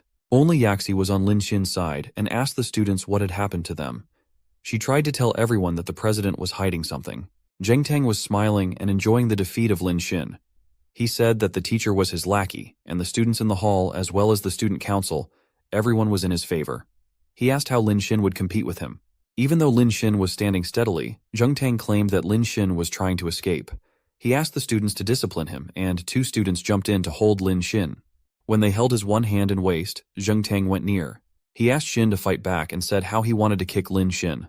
Before Zheng Tang was able to punch, Lin Xin smashed his face with the open hand and asked what was the rush. Lin Xin then told him that the main event was about to begin. The teacher could not see his favorite student in pain and asked the security guards to beat Lin Xin. The guards rushed to hold Lin Xin, but someone asked them to stop. Everyone looked towards the voice and found out the director. He was standing with Leon and one other elite-looking guy. The teacher asked what the director was doing there. Lin Xin also freed Zheng Tang and he fell on the ground. The director said that if he was late, things would have gotten out of hand. The teacher tried to explain how Lin Xin had made a big mess and announced his decision to expel him. He also mentioned Lin Xin as a negative influence, who need detention. The director could not digest more lies and hit the teacher with his stick. He said that the real negative influence was teachers like him, who took bribes and tarnished the reputation of their university. The teacher's cheek was red like a tomato after getting what he deserved. Wei Zhengtang stood up and again tried to blame Lin Xin and said that Teacher Sun was there to help Zheng Tang. The director ignored his bluffing and took Lin Xin in front of the students. He announced that bribery of Teacher Sun from Wei had seriously damaged their reputation and decided to expel both of them. He also stated that it was good to have outstanding students like Lin Xin. The director decided to pull the roots of the weed out of the university to clean their pride. The Teacher Sun and Zheng Tang were panicking about their dark future. The students were shocked to realize that President Zheng Tang and the Teacher Sun were the real villains. They wondered how they were scammed and what was happening there. Lin Xin played the CCTV footage of Zheng Tang setting up the trap. A footage from 40 minutes before showed how Zheng Tang placed Xiaoyu on the couch in an intoxicated period. Someone commented that Xiaoyu was stupid to drink that drink, which was drugged. Zheng Tang thought that Lin Xin would never find out the mastermind behind it. He also considered that the other students and the council look up to him, as if they were lower in status. The students watching the screen felt disgusted to know Zheng Tang's reality. They questioned how he had dared to lie to everyone and started cursing. The guy who was with Leon and the director mentioned how he was also framed previously, but had no proof of it. He had to keep quiet like it was not happening. He said that he always suspected Jung Tang for it. The students were so angry and started throwing things at the president. They warned to peel his skin, which he rightfully deserved. The students now demanded to kick out Jung Tang for his unforgivable deeds. Someone asked to call the police, and some even threatened to beat him badly. Wei Tang started panicking and didn't understand how things turned out against him. He realized that his career was screwed and still considered it to be the fault of Lin Xin. He had a knife and rushed towards Shim to kill. Lin Xin, powered by the system, had become so fast already. He resisted that attack by holding the knife and pushed Jung Tang in the middle of the crowd. He asked the president to get some beating and smiled. Jung Tang was lying on the floor and the students were around him. The students started beating him to take revenge for the bullying and trapping people. Jung Tang was crying for help, but no one listened to him. He was left alone after a lot of torture. Some sensible student mentioned how he had drugged an innocent girl and suggested sending Jung Tang to jail. The crowd also demanded that they no longer would accept him as their president. They approached the director and said that they would need a new president as soon as possible. The director pointed towards Lin Xin and mentioned how he had handled the matter bravely. He recommended Lin Xin as president and asked if the students were okay with it. The students were more supportive and considered it an amazing step. They asked Lin Xin to go for it. Lin Xin thanked the principal for this opportunity and put his hands over the shoulder of the two young men. One was Lian and the other one was Jeg Hao, who was also framed by Zheng Tang. Lin Xin told everyone how Zheng realized about the conspiracy and called the director, together with Mr. Feng Billion. He mentioned how the consequences would be unpredictable without them. Lin Xin then requested the director to give Zheng the position of president. He told everyone how Zheng was already leading the department organization in the council before Zheng Tang's conspiracy. He praised Zheng Hao for being a hardworking and talented guy. Lin Xin said that Zheng would be better for the post as he considered himself not so hardworking. They considered it cool and started yelling at the administration. A guy who was previously screaming to kick Xin out warned everyone to beat if they said anything against Lin Xin. Yaxi was happy and emotional after watching the great heart of her love interest. Students were praising Lin Xin more and more. Liu Cheng was also looking at him from afar. She was happy to see her man's awesome personality. Zheng then announced to restart the party, but Lin Xin left to see if Xiao Yu had woken up. When he reached there, the girl was still sleeping in the toilet. He called Xiao Yu to wake her up and wondered how many drugs they had given to her. Suddenly he smelled something odd, and before he could realize anything, he fell on Xiao Yu. It was Liu Cheng, standing behind. She pulled him from Xiao Yu towards her and sat on him. She even tore her skirt as it was giving her difficulty. She was blushing and said that Xin was only her. She hugged him tightly and felt loved. She then tried to wake Xiao Yu up to make her watch how Lin Xin was her. Liu Cheng probably forgot that she had senselessed Lin Xin to get close. She said that she would not be able to live without Lin Xin and moved to kiss him. She was trying to make out, but somehow he took the charge. Even though he was senseless, he did his duty well, and she wondered if it was animal instinct. We can see love booming in that toilet. When Lin Xin came to sense, she noticed Liu Cheng lying on the floor. He didn't understand what was going on there at first. He noticed the drug near Liu Cheng and figured out the situation. He started panicking and couldn't believe what that crazy woman did.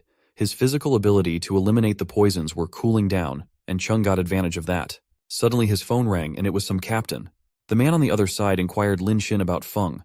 He mentioned how he was bragging about helping Lin Xin in the group and said it seemed like Yenobai was also involved. Xin just asked the man to call him buddy and check the group messages. Lian had posted a selfie with Lin Xin, bragging how he had taken a step further with Mr. Qian. Yobo also posted a single picture and said how she also had become closer to him. The man then asked if Lin Xin remembered about his private yacht nutrition feast party. He informed Lin Xin that the party would be held the next day at River Tamking. He also mentioned a very special program that was arranged and asked if Mr. Chen would love to join. Lin Xin said that he was in a bad mood and agreed to go on a boat ride. The man was happy and welcomed Mr. Qian to the party. Lin Xin, Zheng, Tang, and Zhi went outside to enjoy beers, escaping the boring dance party. Zheng told everyone that it was a party from his side, on the occasion of being the president. He asked everyone to drink as much as they wanted. Lin Xin mentioned that he had been repeating those lines hundreds of times already. Zheng was going to pee on the toilet and asked if someone wanted to join. Zhi and Tang joined that pee party, but Lin Xin waited outside. Due to his enhanced physical attributes, he didn't get drunk, even after drinking a lot. Suddenly he heard someone asking to let go of her. It was a lady, asking 4 men to stay away from her. One creep was ordering her to get close and let him touch her. Lin Xin noticed that from behind. The men were praising her body and style. She said that they were allowed to see her, but not allowed to touch her. One man said he could not control and pulled her towards him. She was mentioning how she was not that type of person and called it a crime. The old-looking man was a pervert who didn't know the meaning of consent. He said that she was responsible for creating the need in them and asked her to satisfy it. The lady was begging to let her go. Lin Xin couldn't see that anymore. So he went there and asked why they were forcing it. The men were shocked at first but looked angrily at him. They asked how he dared to ruin their excitement. The old man asked Lin Xin to go and mentioned how it was not some kind of a show. Lin Xin resisted and stayed there. The men were furious to get a hard reply and decided to beat Lin Xin. They had no idea of the ability Lin Xin had. Even though the lady tried to stop it, Lin Xin started beating the 4 men alone. Within a moment or two, he beat them one by one. Everyone fell to the ground, and the lady tried to wake the old man up. She asked angrily if Lin Xin had any idea how dangerous it was. The system recognized her to be a high-level woman and started the counterattack. Her name was Shen Aodong, 25 years old, with height 172 centimeters and weight 50 kilos. Lin Xin looked at her, wondered how the mission was started, and thought that she looked innocent. He considered it unfortunate, as she was a hooker. He advised her to find a good job instead of those jobs, to live freely. He left the place after that. Sean couldn't understand what he had mentioned. She was wondering from where he popped up and single-handedly defeated all those men. She was sad that her plan was ruined. A man was still asking for help, so Shan smashed his face with her high heel. She called someone called Roger and introduced her as team leader. She informed them that the suspect had been dealt with and she was ready to bring them back. She also asked the 4 teams to return back to headquarters. It seemed like she was on some mission. On the next day, Lin Xin went to the boat with the captain. After getting him on the ship, the captain left to discuss some business on another ship. When Lin Xin entered, he noticed a lot of men making up with some bikini girls. He was pleased with the place and the girls. Shen was also there, wearing a cat dress. Someone was on call with her secretly. The person asked if she was able to get close to the target. She informed them that she had been looking for the target and asked them to be ready to act any time. Her mission was perfect without loopholes, but Lin Xin had ruined it the previous. She wished no disturbance this time, but suddenly Lin Xin appeared. He asked if she was the girl from last night and appreciated her new job as a waitress. He was actually there to chase some free drinks. Shen was shocked and asked what Lin Xin was doing there. She wished Lin Xin not to ruin her mission again. A man called waitress Shen and Aodonga to go near him. The man was old, had 2 guards, and 2 ladies were busy pleasing him. He was wearing only a short and heavy gold necklace. Shen asked if the man needed some champagne. One escort of that man asked if she was new, and if she didn't know what type of service he had demanded. She mentioned that the old man wanted to play with her. She called the man, Jin, mentioned his wealth and power, and said that he would treat her well. Some other 2 men also supported this. The man stated that he wanted to play with something fresh and threw a lot of money on Shen's face. He asked her to come over and take that money. He was making some creepy gestures to call her. Shen thought about her business but couldn't even complete it. Lin Xin came in between and stated that they don't provide those kinds of special services there. He also called Jin to be a rat tail juice and mentioned how it was illegal. The man got angry and asked how a waiter had dared to come there to teach him a lesson. Lin Xin tried to explain how he was invited by the owner to enjoy. The escort said that Lin Xin looked like a waiter and claimed Xin to be lying about the invitation. She mentioned how they had never seen him at parties before. She asked if he was playing some drama like the hero saving the beauty. She also demanded to see his invitation letter. Lin Xin said that he had no letter as he was invited directly by the captain. He asked them to confirm it by asking him after arrival. Lin Xin was busy eating some fruits Shen had served. A bald man said that a ticket to enter that ship costs 100,000 per person. He asked Lin Xin not to joke about someone inviting him there. They thought Lin Xin had sneaked and someone asked to kick him out. The man said that he didn't care who Lin Xin was and demanded that he kneel down and apologize. He warned Lin Xin to break his private parts before throwing him into the sea. Jin also asked the waitress to kneel down but for a different purpose. They asked Shen not to pretend like she was innocent after getting on that ship. The guard moved toward them in order to force the apology. They wanted to teach Lin Xin and Shen the rules of the rich man's game. Everyone surrounded the 2 and she tried to hide herself behind Lin Xin. Shen calculated that she would lose a lot if she closed the trap she had setted for the target, who was not seen in the party till then. She knew Lin Xin had skill to fight, but afraid that he would not be able to beat so many people alone. Lin Xin was not worrying a bit and asked the people if they said that anything could be bought with money. He then suggested calling the boss of the ship. The old man was shocked and kept watching what Lin Xin was doing. Lin Xin dialed the number, but the line was busy at that moment. He thought that the captain was unable to receive the call because he was in a meeting. The other people on the ship didn't understand the situation. They laughed how they were almost convinced by him for 3 seconds. They accused him of pretending to call the boss. The escort sitting on the old creep's thigh asked Lin Shin to buy the whole ship to prove his richness. She promised to kneel down to him if he could do that. The man also said that if Lin Shin bought the ship, the waitress would be Lin Shin's, and he would let Lin Shin hook that night. He asked if Lin Shin was really able to buy that ship. Lin Shin agreed to do that and asked a waitress to bring their captain. Jin also asked the waitress to do it. Since the main captain was not there, he mentioned how other captains would be able to buy and sell the ship. He remembered the name of the assistant captain to be Xiao Zhang. He asked to bring him there, hoping to insult Lin Shin. The captain arrived and referred to the old creep as President Kim. Kim said that Lin Shin was interested in buying the ship and asked to make a deal with him. The captain laughed and asked if Kim was joking. He mentioned that the ship was so expensive that even Kim could not afford it. He called Kim poor actually. He asked how a young guy like Lin Shin could afford that ship. Lin Shin asked the captain to stop his nonsense and ordered to tell him the price. He took out his golden card, which was shocking for everyone. Their jaws dropped in the air and eyes became wide open. They wondered if it was a black card from Dragon Bank but noticed a little difference. They asked if it was an advanced version, but a lady considered it fake. Shen was feared and asked Lin Shin to stop embarrassing himself. She decided to give up on her mission, as she didn't want Lin Shin to get in trouble for her. Lin Shin asked her not to worry and was ready to start his show. The girl looked at him and her favorability increased by 5%. The captain then prepared some documents and showed it to Lin Shin. He mentioned that the original price of the ship was 700 million and added a 100 million as urgent processing fee. The total was 800 million, and all formalities were described in the digital document. He asked Lin Shin to sign on it and pay the amount. One person promised to swim back home if Lin Shin bought the ship. Someone asked Mr. Kim to stop messing with Lin Shin and suggested playing with the waitress. Lin Shin was looking at the document for so long, so the captain asked him to do it quickly. He also ordered Lin Shin to get off the boat immediately if he could not afford it. Lin Shin handed the paper back and said that he was not going to sign it. The people started laughing and said they already knew that Lin Shin would not be able to buy that. He asked Lin Shin to stop the drama. Lin Shin, on the other hand, took Miss Shen in front of others. He announced that the lady would sign the documents. The people could not believe it and screamed. Lin Shin only agreed to swipe the card and wished to give that boat to her. She softly asked what her name was, and she told me that it was Shen Aodong. He announced the ship to be a gift to Shen, and it shocked her as well. He swiped the card instantly, and a transaction of 800 million was successful. The people on the boat started panicking and slipping their drinks. They could not believe that Lin Shin had bought the boat in full payment and wondered who he was.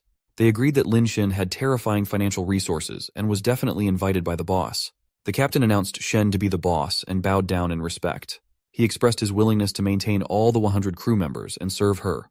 The waitresses and escorts also swapped their sides and greeted Shen. Lin Shin asked Mr. Kim if the waitresses would also belong to him. The man had to agree because he said that earlier. The escorts also stated that they would also belong to him. A girl wanted to know Shin's surname and praised his look and money. The bald man, who was previously laughing at Lin Shin, tried to get close to him. He cursed the old creep for offending Lin Shin and switched his team. The money was enough to transform those rich men into lickers. A girl was even offering to tie shoelaces for him. Shen was watching the scene with eyes wide open. She wondered who the man was. Kim moved out of the room and visited a very tall and strong guy. He described how he had lost temper and tried to provoke him against Lin Shin. He referred to that man as Boss Han, asked for help, and promised to give all his business to him. The man considered it a great deal and agreed to deal with that matter. He was looking like a demon when he suggested biting the main artery of Lin Shin. Han came out of the room and went to meet Lin Shin. He praised Shin for bravery and introduced himself. He mentioned his name was asked the same to Shin. The lady Shen was shocked to see Mr. Han there. Shin said that his name was Lin. Shen recognized Han Biao, who was the leader of the Black Tiger Gang.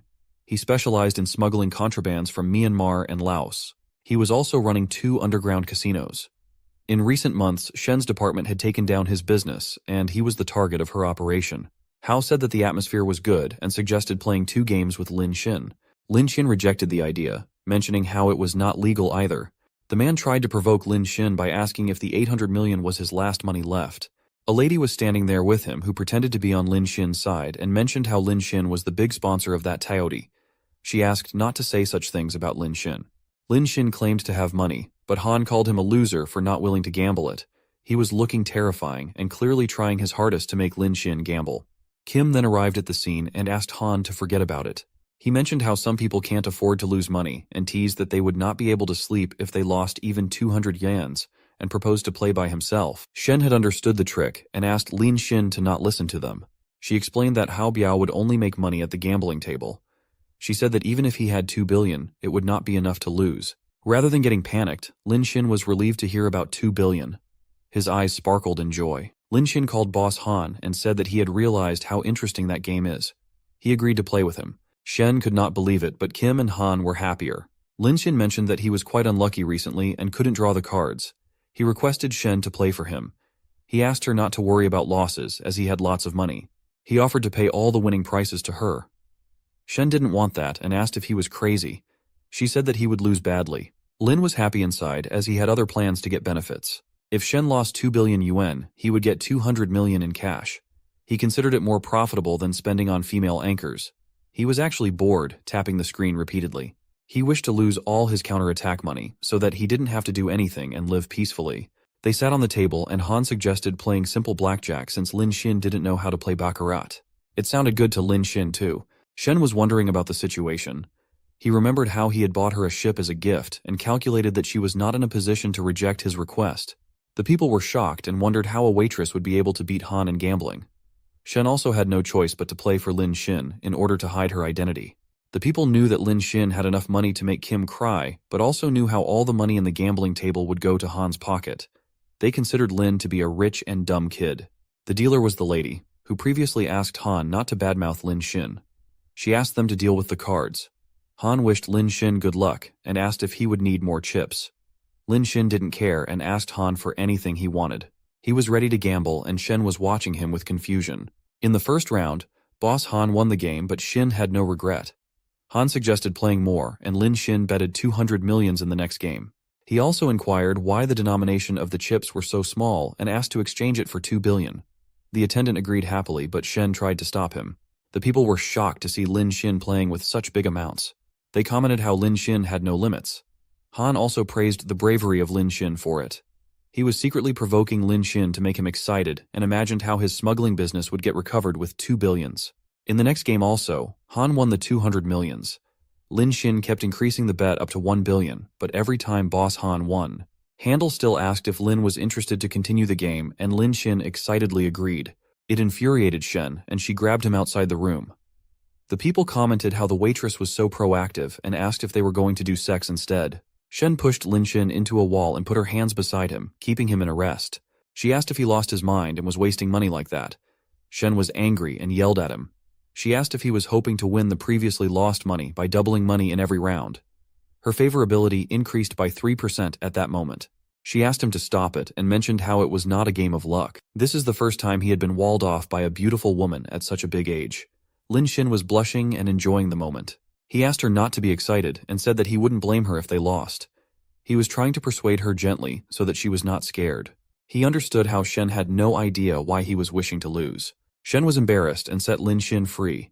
She said that she was not excited, but telling him that gambling was not luck. She was afraid that she was almost exposed because of her emotions. Lin Xin asked if it was impossible to win, and Han Biao was changing the cards. He mentioned movies where one can get the desired card face by rubbing it. He wondered if he should report it as he heard about bonuses for reporting crimes. Shen was tired and asked him not to get fooled by movies and their tricks of low grade. She mentioned how sensors were placed under the gamble table. She started explaining the whole trick to Lin Xin. Even before the cards come out of the dealer, the sensors know the number and order of the cards, and the dealer knows exactly who will be dealt the cards before the hog even starts. Then the dealer gives a signal through the Bluetooth headset, and Han Biao knows whether to double up or surrender.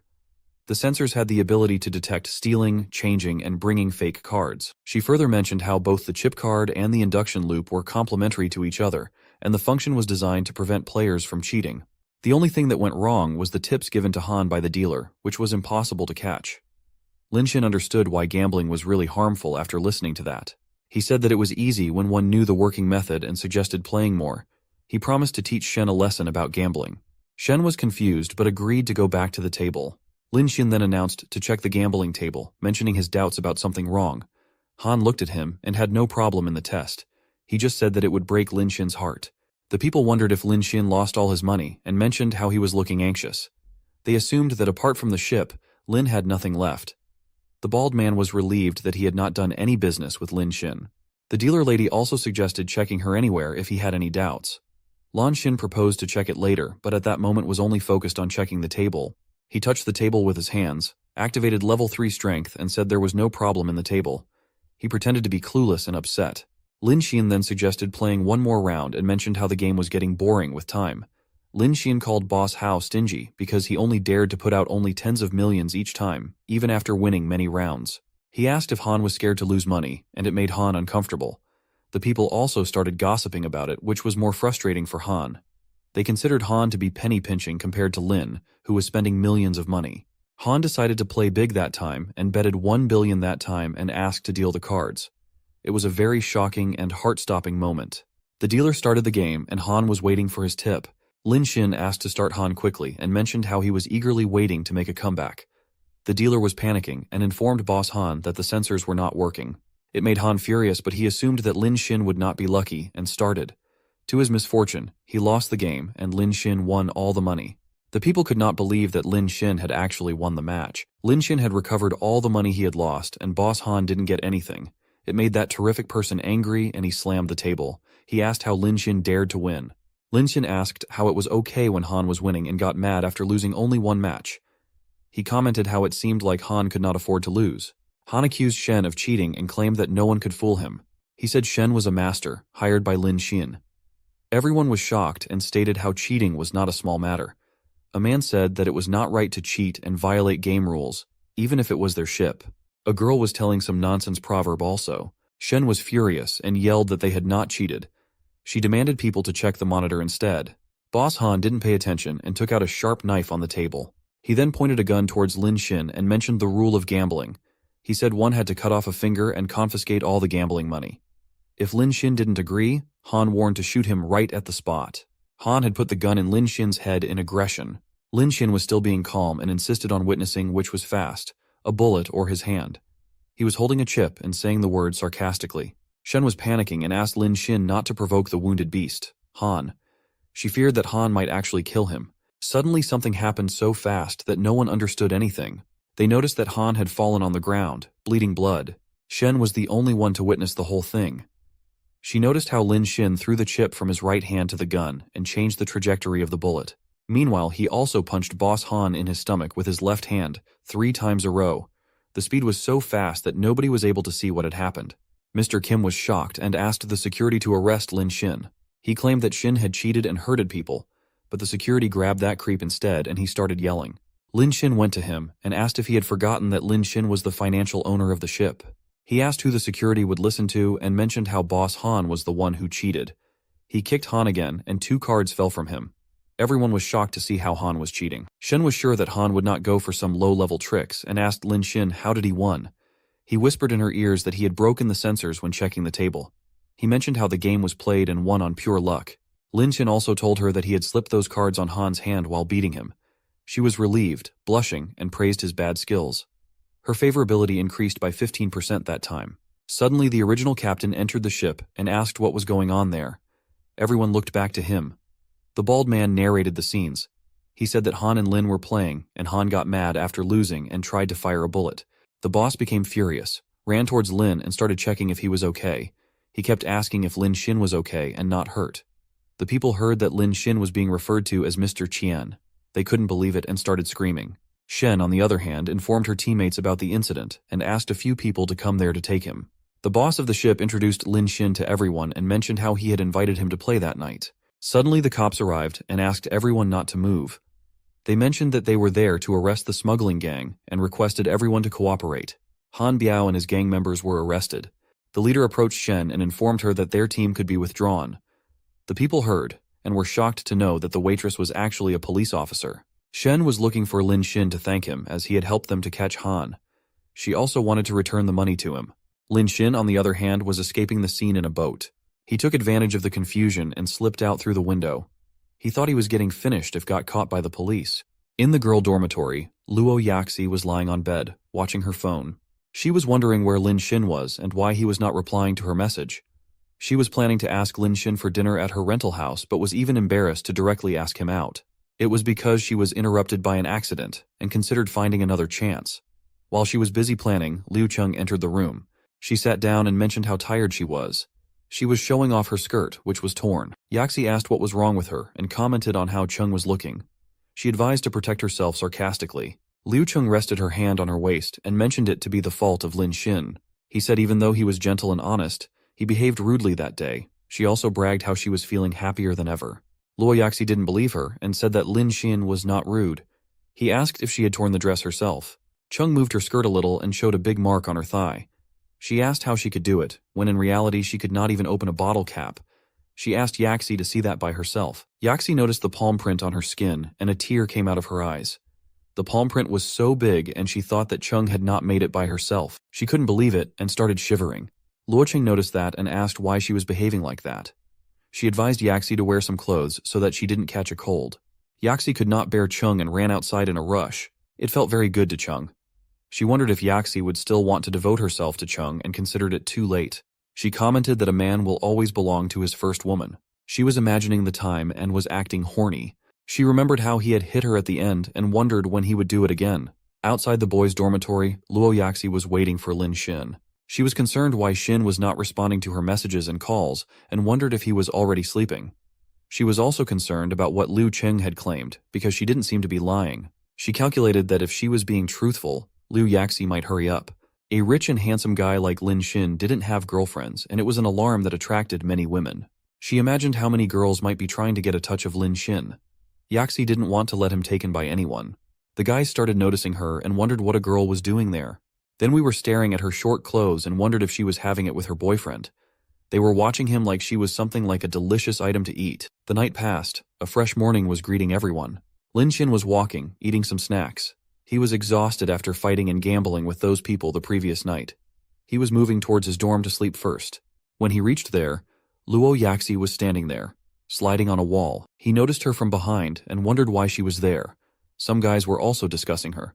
They mentioned how she was there from the previous night. When Yaxi saw Lin Xin, she rushed towards him and threw herself on his chest. She was so desperate to meet Lin Xin and glad that he was finally back. Lin Xin got a bit emotional to see her admiration and asked if she was waiting for him the whole night. Liu Yaxi said that she knew how busy Lin Xin was and mentioned that's why she was waiting there. She wanted Lin Xin to understand how far she was from him. She praised Lin Xin for being so good and rested her head on his chest. She mentioned how there were many girls who might be chasing Xin as well. She expressed her willingness to be the most sensible one among them. Suddenly she started feeling dizzy and Lin Xin somehow grabbed her before falling. He asked if she was okay and held her in his hands. He proposed to take her back to the rental house. When they reached there, he gently shifted her to the bed. Luo Yaxi thanked him for taking her back, and Xin asked if she was not asleep. She said that Lin Xin was so kind to her and held his hand. She managed to grab his chest romantically and said he might be tired. She offered to let him relieve his tiredness by massaging. Lin Xin was happy to see how she was ready to massage him after waiting for him all night. She considered her to be a really extraordinary girl. He didn't want to miss the opportunity and asked if she knew how to do massage. Luo Yaxi asked him to leave it all to her. She made him lay on his stomach and sat on his legs. She started massaging him gently, here and there. It felt too good and Yaxi said that she had more ways to make him comfortable. She started massaging Lin Xin with her feet. It was so relaxing for Lin Xin and he was enjoying those golden moments. He mentioned how that rental house was far away from school and promised to buy her a house near the school in 2 days. Luo Yaxi was so happy to hear and kissed him on his head. She mentioned how much she loved him and her favorability increased 4% again to reach 95%. She promised to massage him every day and lied on his back. Lin Xin was also happy about it. After a few moments, Lin Xin fell asleep. Yaxi then took her phone out and informed Chung about the house Lin Xin promised to buy for her. Yaxi asked what she should do and also mentioned about the expensive bag he had bought a few days ago. She asked Chung if she should accept those gifts. Clearly she was trying to make Chung jealous and actually successful. Chung bursted in anger to learn about it. She couldn't believe how Lin Xin was spending money on Yaxi and considered Yaxi to be worthless. Even though she was not happy, she messaged Yaxi to accept those gifts. She didn't forget to mention how Lin Xin spending little money on dogs and beggars was not something Chung cared about. The two were messaging continuously. Yaxi mentioned how Lin Xin was spending money on her and teased Cheng by asking if he didn't spend money on Cheng. Cheng was offended but pretended like money was not important in front of the bond she had with Lin Xin. She said that Yaxi would not understand their feelings. It was ironically coming from Cheng, who used to cheat Lin Xin for money. Yaxi was determined to send a selfie with Lin Xin together when he would buy her a house, and asked Chung to continue to be a trash. In the afternoon, Lin Xin woke up. It was refreshing to have a good sleep after getting massaged. He unlocked his phone to see who had sent messages. Suddenly, a rain of messages started on his phone. Yaxi messaged him yesterday, asking about his whereabouts. He also noticed Chung's message, with a photo of her. She mentioned how it was still hurting but felt good. She also had asked him to have a meal. There were also new messages on his phone. Smiling Yambo had informed him about finding a professional team and wanted to meet him. Xia Yuxuan also had messaged him, informing how she had sorted out the museum. Xiao Chao also messaged him telling how she wanted to see him before leaving. Lin Hin was amazed and wondered why he had not read messages for a day. He also remembered how girls used to ignore him previously and didn't reply. Everything had changed after getting rich, and he was happy to have so many girls to spend money on. The only problem was dealing with them all at once. Another message was from the president, who informed Lin Xin about the arrival of the car he had ordered. He asked when he should deliver the car. Lin Xin had completely forgotten about the car and didn't even have enough money to buy it for him. He just messaged that man not to send it and proposed to pick it up by himself. He was free in the afternoon and decided to go and watch the car personally. Lin Xin went to the Yangjiang Auto Show conference to pick up his car. He was passing by some luxurious car in a clueless look. Some working ladies were welcoming the potential customers. Lin Xin was amazed to see that car show. He also thought about how Mr. Che showed his car as an advertisement. There were so many cars X that Lin Xin didn't even know the names. It was his first time visiting something like that. Some girls were doing photo shoots in those cars. He also noticed some foreigners in the show. A lady informed someone about the arrival of boss Steven. It was an old man, accompanied by two youngsters. The male was Shu Kyun and the female was Che Mengyun. Mengyun was busy on her phone, but Kyun kept asking her about drinks and food. She told him that she was neither thirsty nor hungry. Some ladies were updating Steven about the sale numbers. A waiter approached Steven and asked if he would like to drink. The man said no, but Lin Xin called him by waving hand. He was drinking happily, as he had not expected free drinks and food in the show. He also noticed a free ice cream counter. He knew the price for those were $30 for a small box. He went there and asked for some ice cream from the counter ladies. One of them turned her face, thinking Lin Xin was a poor guy. Another girl was smiling but informed him that the ice cream was finished. He turned around and thought that he should have come early. After Xin, a foreigner approached the ladies for ice cream. The ladies offered him a few and mentioned that the spoon was on the lid. She even asked him to use it slowly. Lin Xin noticed it and kept watching the counter. After the foreigner, a few Chinese ladies went and asked for some ice cream. The counter ladies told them that ice cream was finished. They were upset and about to leave. Lin Xin asked them to stop and yelled at the counter ladies. He asked why they had rejected him and the girls to give ice cream, but provided the foreigner. He inquired if they were looking at people's faces to give ice cream. The girls also realized it and noticed some foreigners having ice cream. They demanded to know what was going on. Being professionals, the ladies on the counter didn't stop smiling. They mentioned that those ice creams were only available for special customers. Lin Xin asked if the special customer referred to people from outside their country, and it made a counter lady angry. Lin Xin claimed that they still had ice cream and asked to give them one. The lady said it was the last ice cream, but Lin Xin demanded they open the box and show. Steven noticed the incident and asked Kyun about it.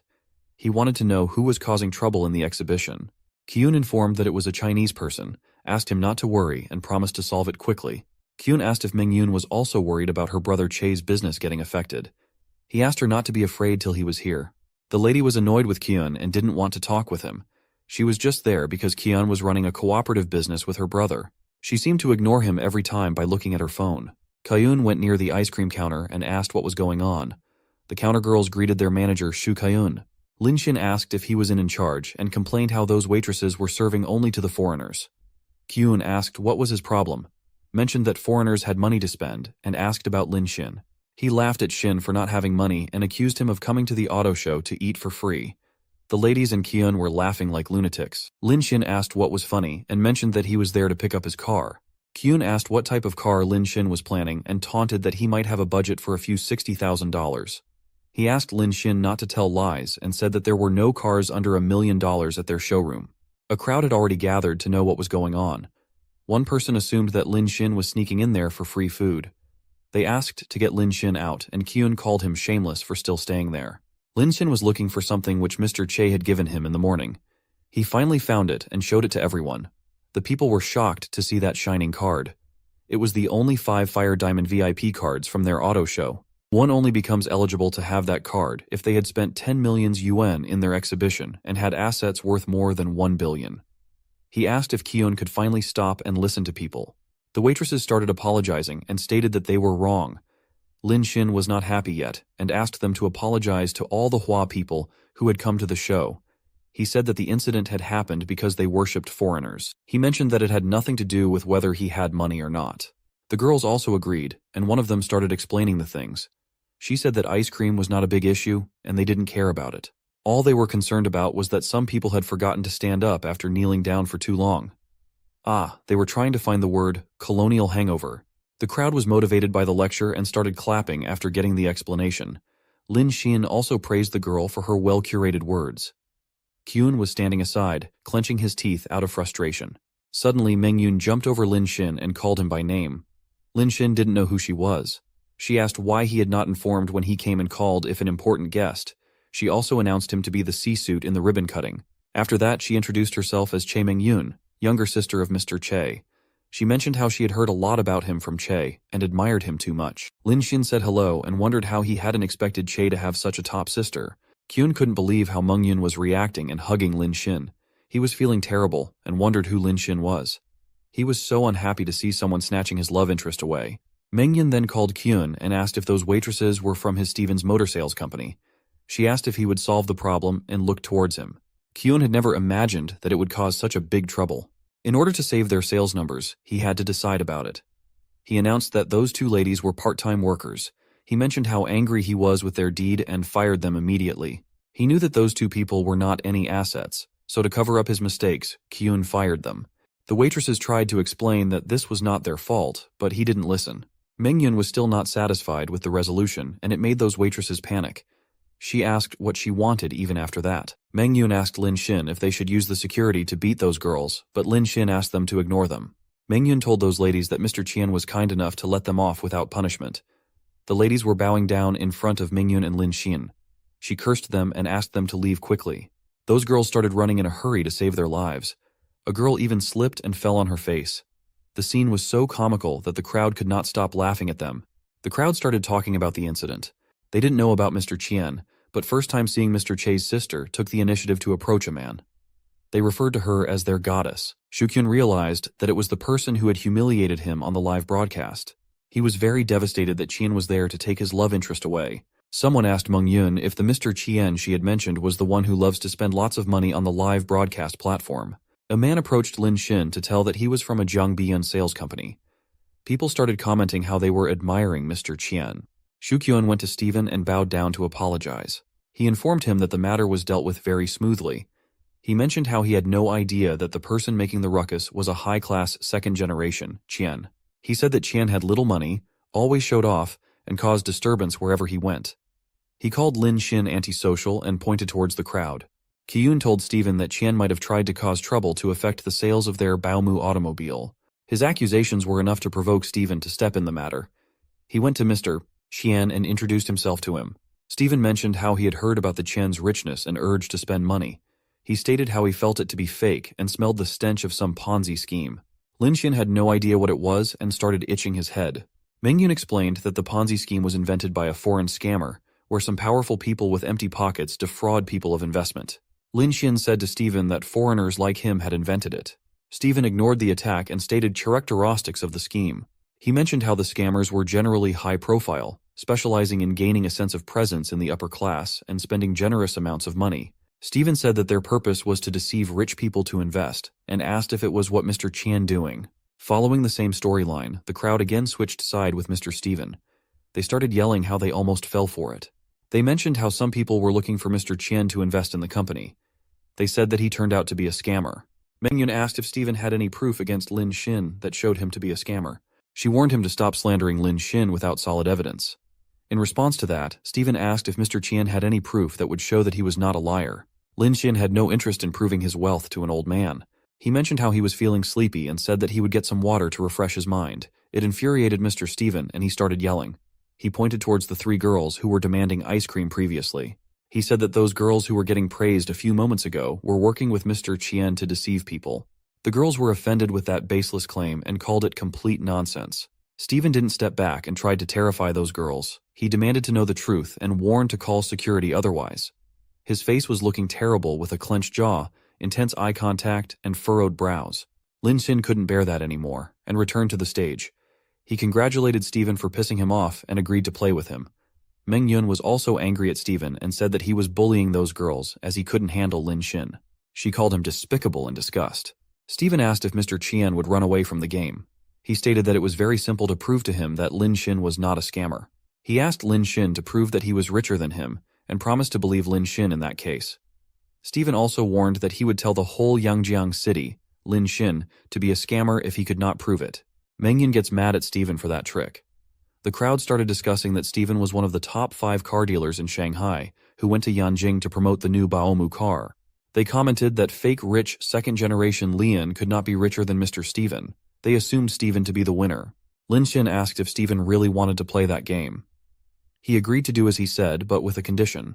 He said that Steven would have to announce in the whole city that Steven had specialized in harvesting Chinese leeks. Lin Xin asked if Steven had the guts to agree to that condition. Steven was confused and started Lin Xin for a while. He then commented Lin Xin was very arrogant and promised to flatten him.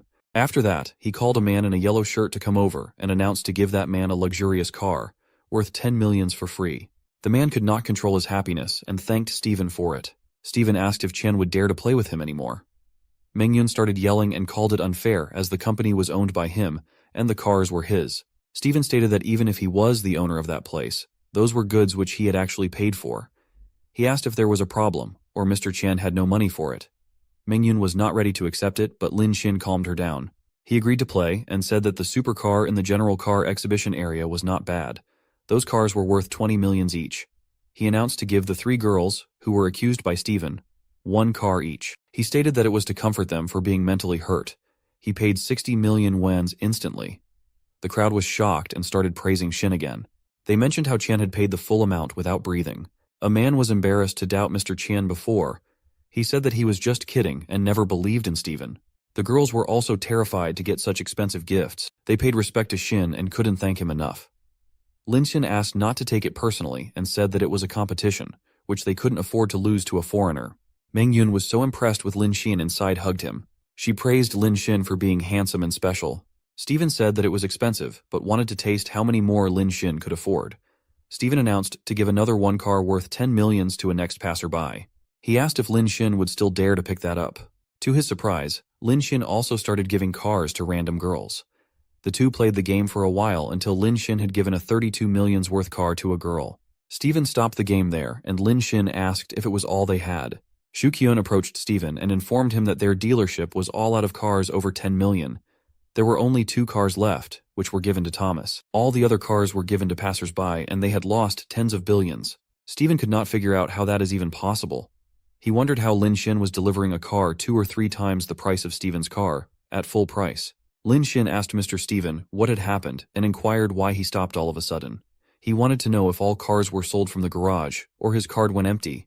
Mr. Steven was not yet ready to give up. He stated that those were just small fights. He agreed to admit that Lin Xin had made so much money by frauding people. He mentioned that he would not allow Lin Xin to run away Lin Xin. Steven then presented a luxury supercar.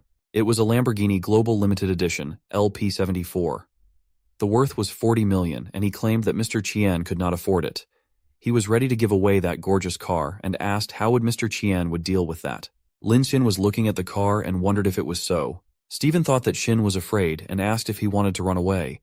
He mentioned that Xin would lose if can't match the level that time. Meng Yun considered it too much and yelled at Steven.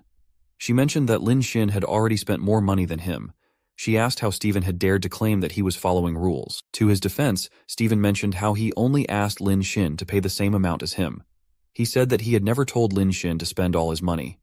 Steven clarified that it was none of his business if Lin Xin wanted to play more. Meng Yun was so frustrated with him and called him despicable. A man commented that no matter how much money Mr. Qian had, he was just cheating others. He asked to find out relevant departments to investigate him. He also asked Lin Xin not to compete and said that a con man could never get his hands on a limited edition at once. The man who had promised to support Lin Xin was worried that Xin had lost all his money. Mr. Qian heard the word limited edition, went to a very lucrative car, and asked if it was what a lucrative car means. The crowd could not believe it, as it was the concept car Phantom of Rolls-Royce. Steven sarcastically said that it was just for exhibition, and not for sale. Shu Qian said that Lin Xin had hit the wall with his fakeness. They started insulting Lin Xin, mentioning Chinese idioms. They said that Lin Shin had made them appreciate what the idiom, "a dog jumps over the wall," looks like. Stephen called all the events to be a clown show and demanded Lin Shin to kneel down. He asked to admit him that Mr. Chien was a scammer. The pride was shining in his cruel eyes very well. He also advised Lin Shin not to play any tricks in front of so many people. Before he could even complete the sentence, Mr. Che rushed towards them. He was so fast that Stephen was thrown out of his way. Cha extended his hands towards Lin Shin to hug. He was excited to see Mr. Chien there and asked why Lin Shin had not informed him about his arrival. He said that he would have come there to pick Lin Shin up. Everyone was shocked by Mr. Chi there. He held Lin Shin's hand and showed him the Rolls-Royce Phantom ordered by Lin Shin. He also started apologizing for putting that car in the exhibition area to attract visitors. He hoped that Lin Shin would not mind that. Cha also asked if Lin Shin would like to take a test drive at that moment. The crowd was shocked to see the climax. They yelled and asked if it was really the car of Mr. Chien. They couldn't believe what had happened in front of their eyes. Stephen was the one who also threw up blood. Lin Shin explained that he would not opt for the test drive. He said that he had faith on Mr. Che and was ready to swipe the card. He also announced that he would give that car to Che Mengyun. The girl couldn't not believe her ears, and Lin Shin kept staring at her with admiration.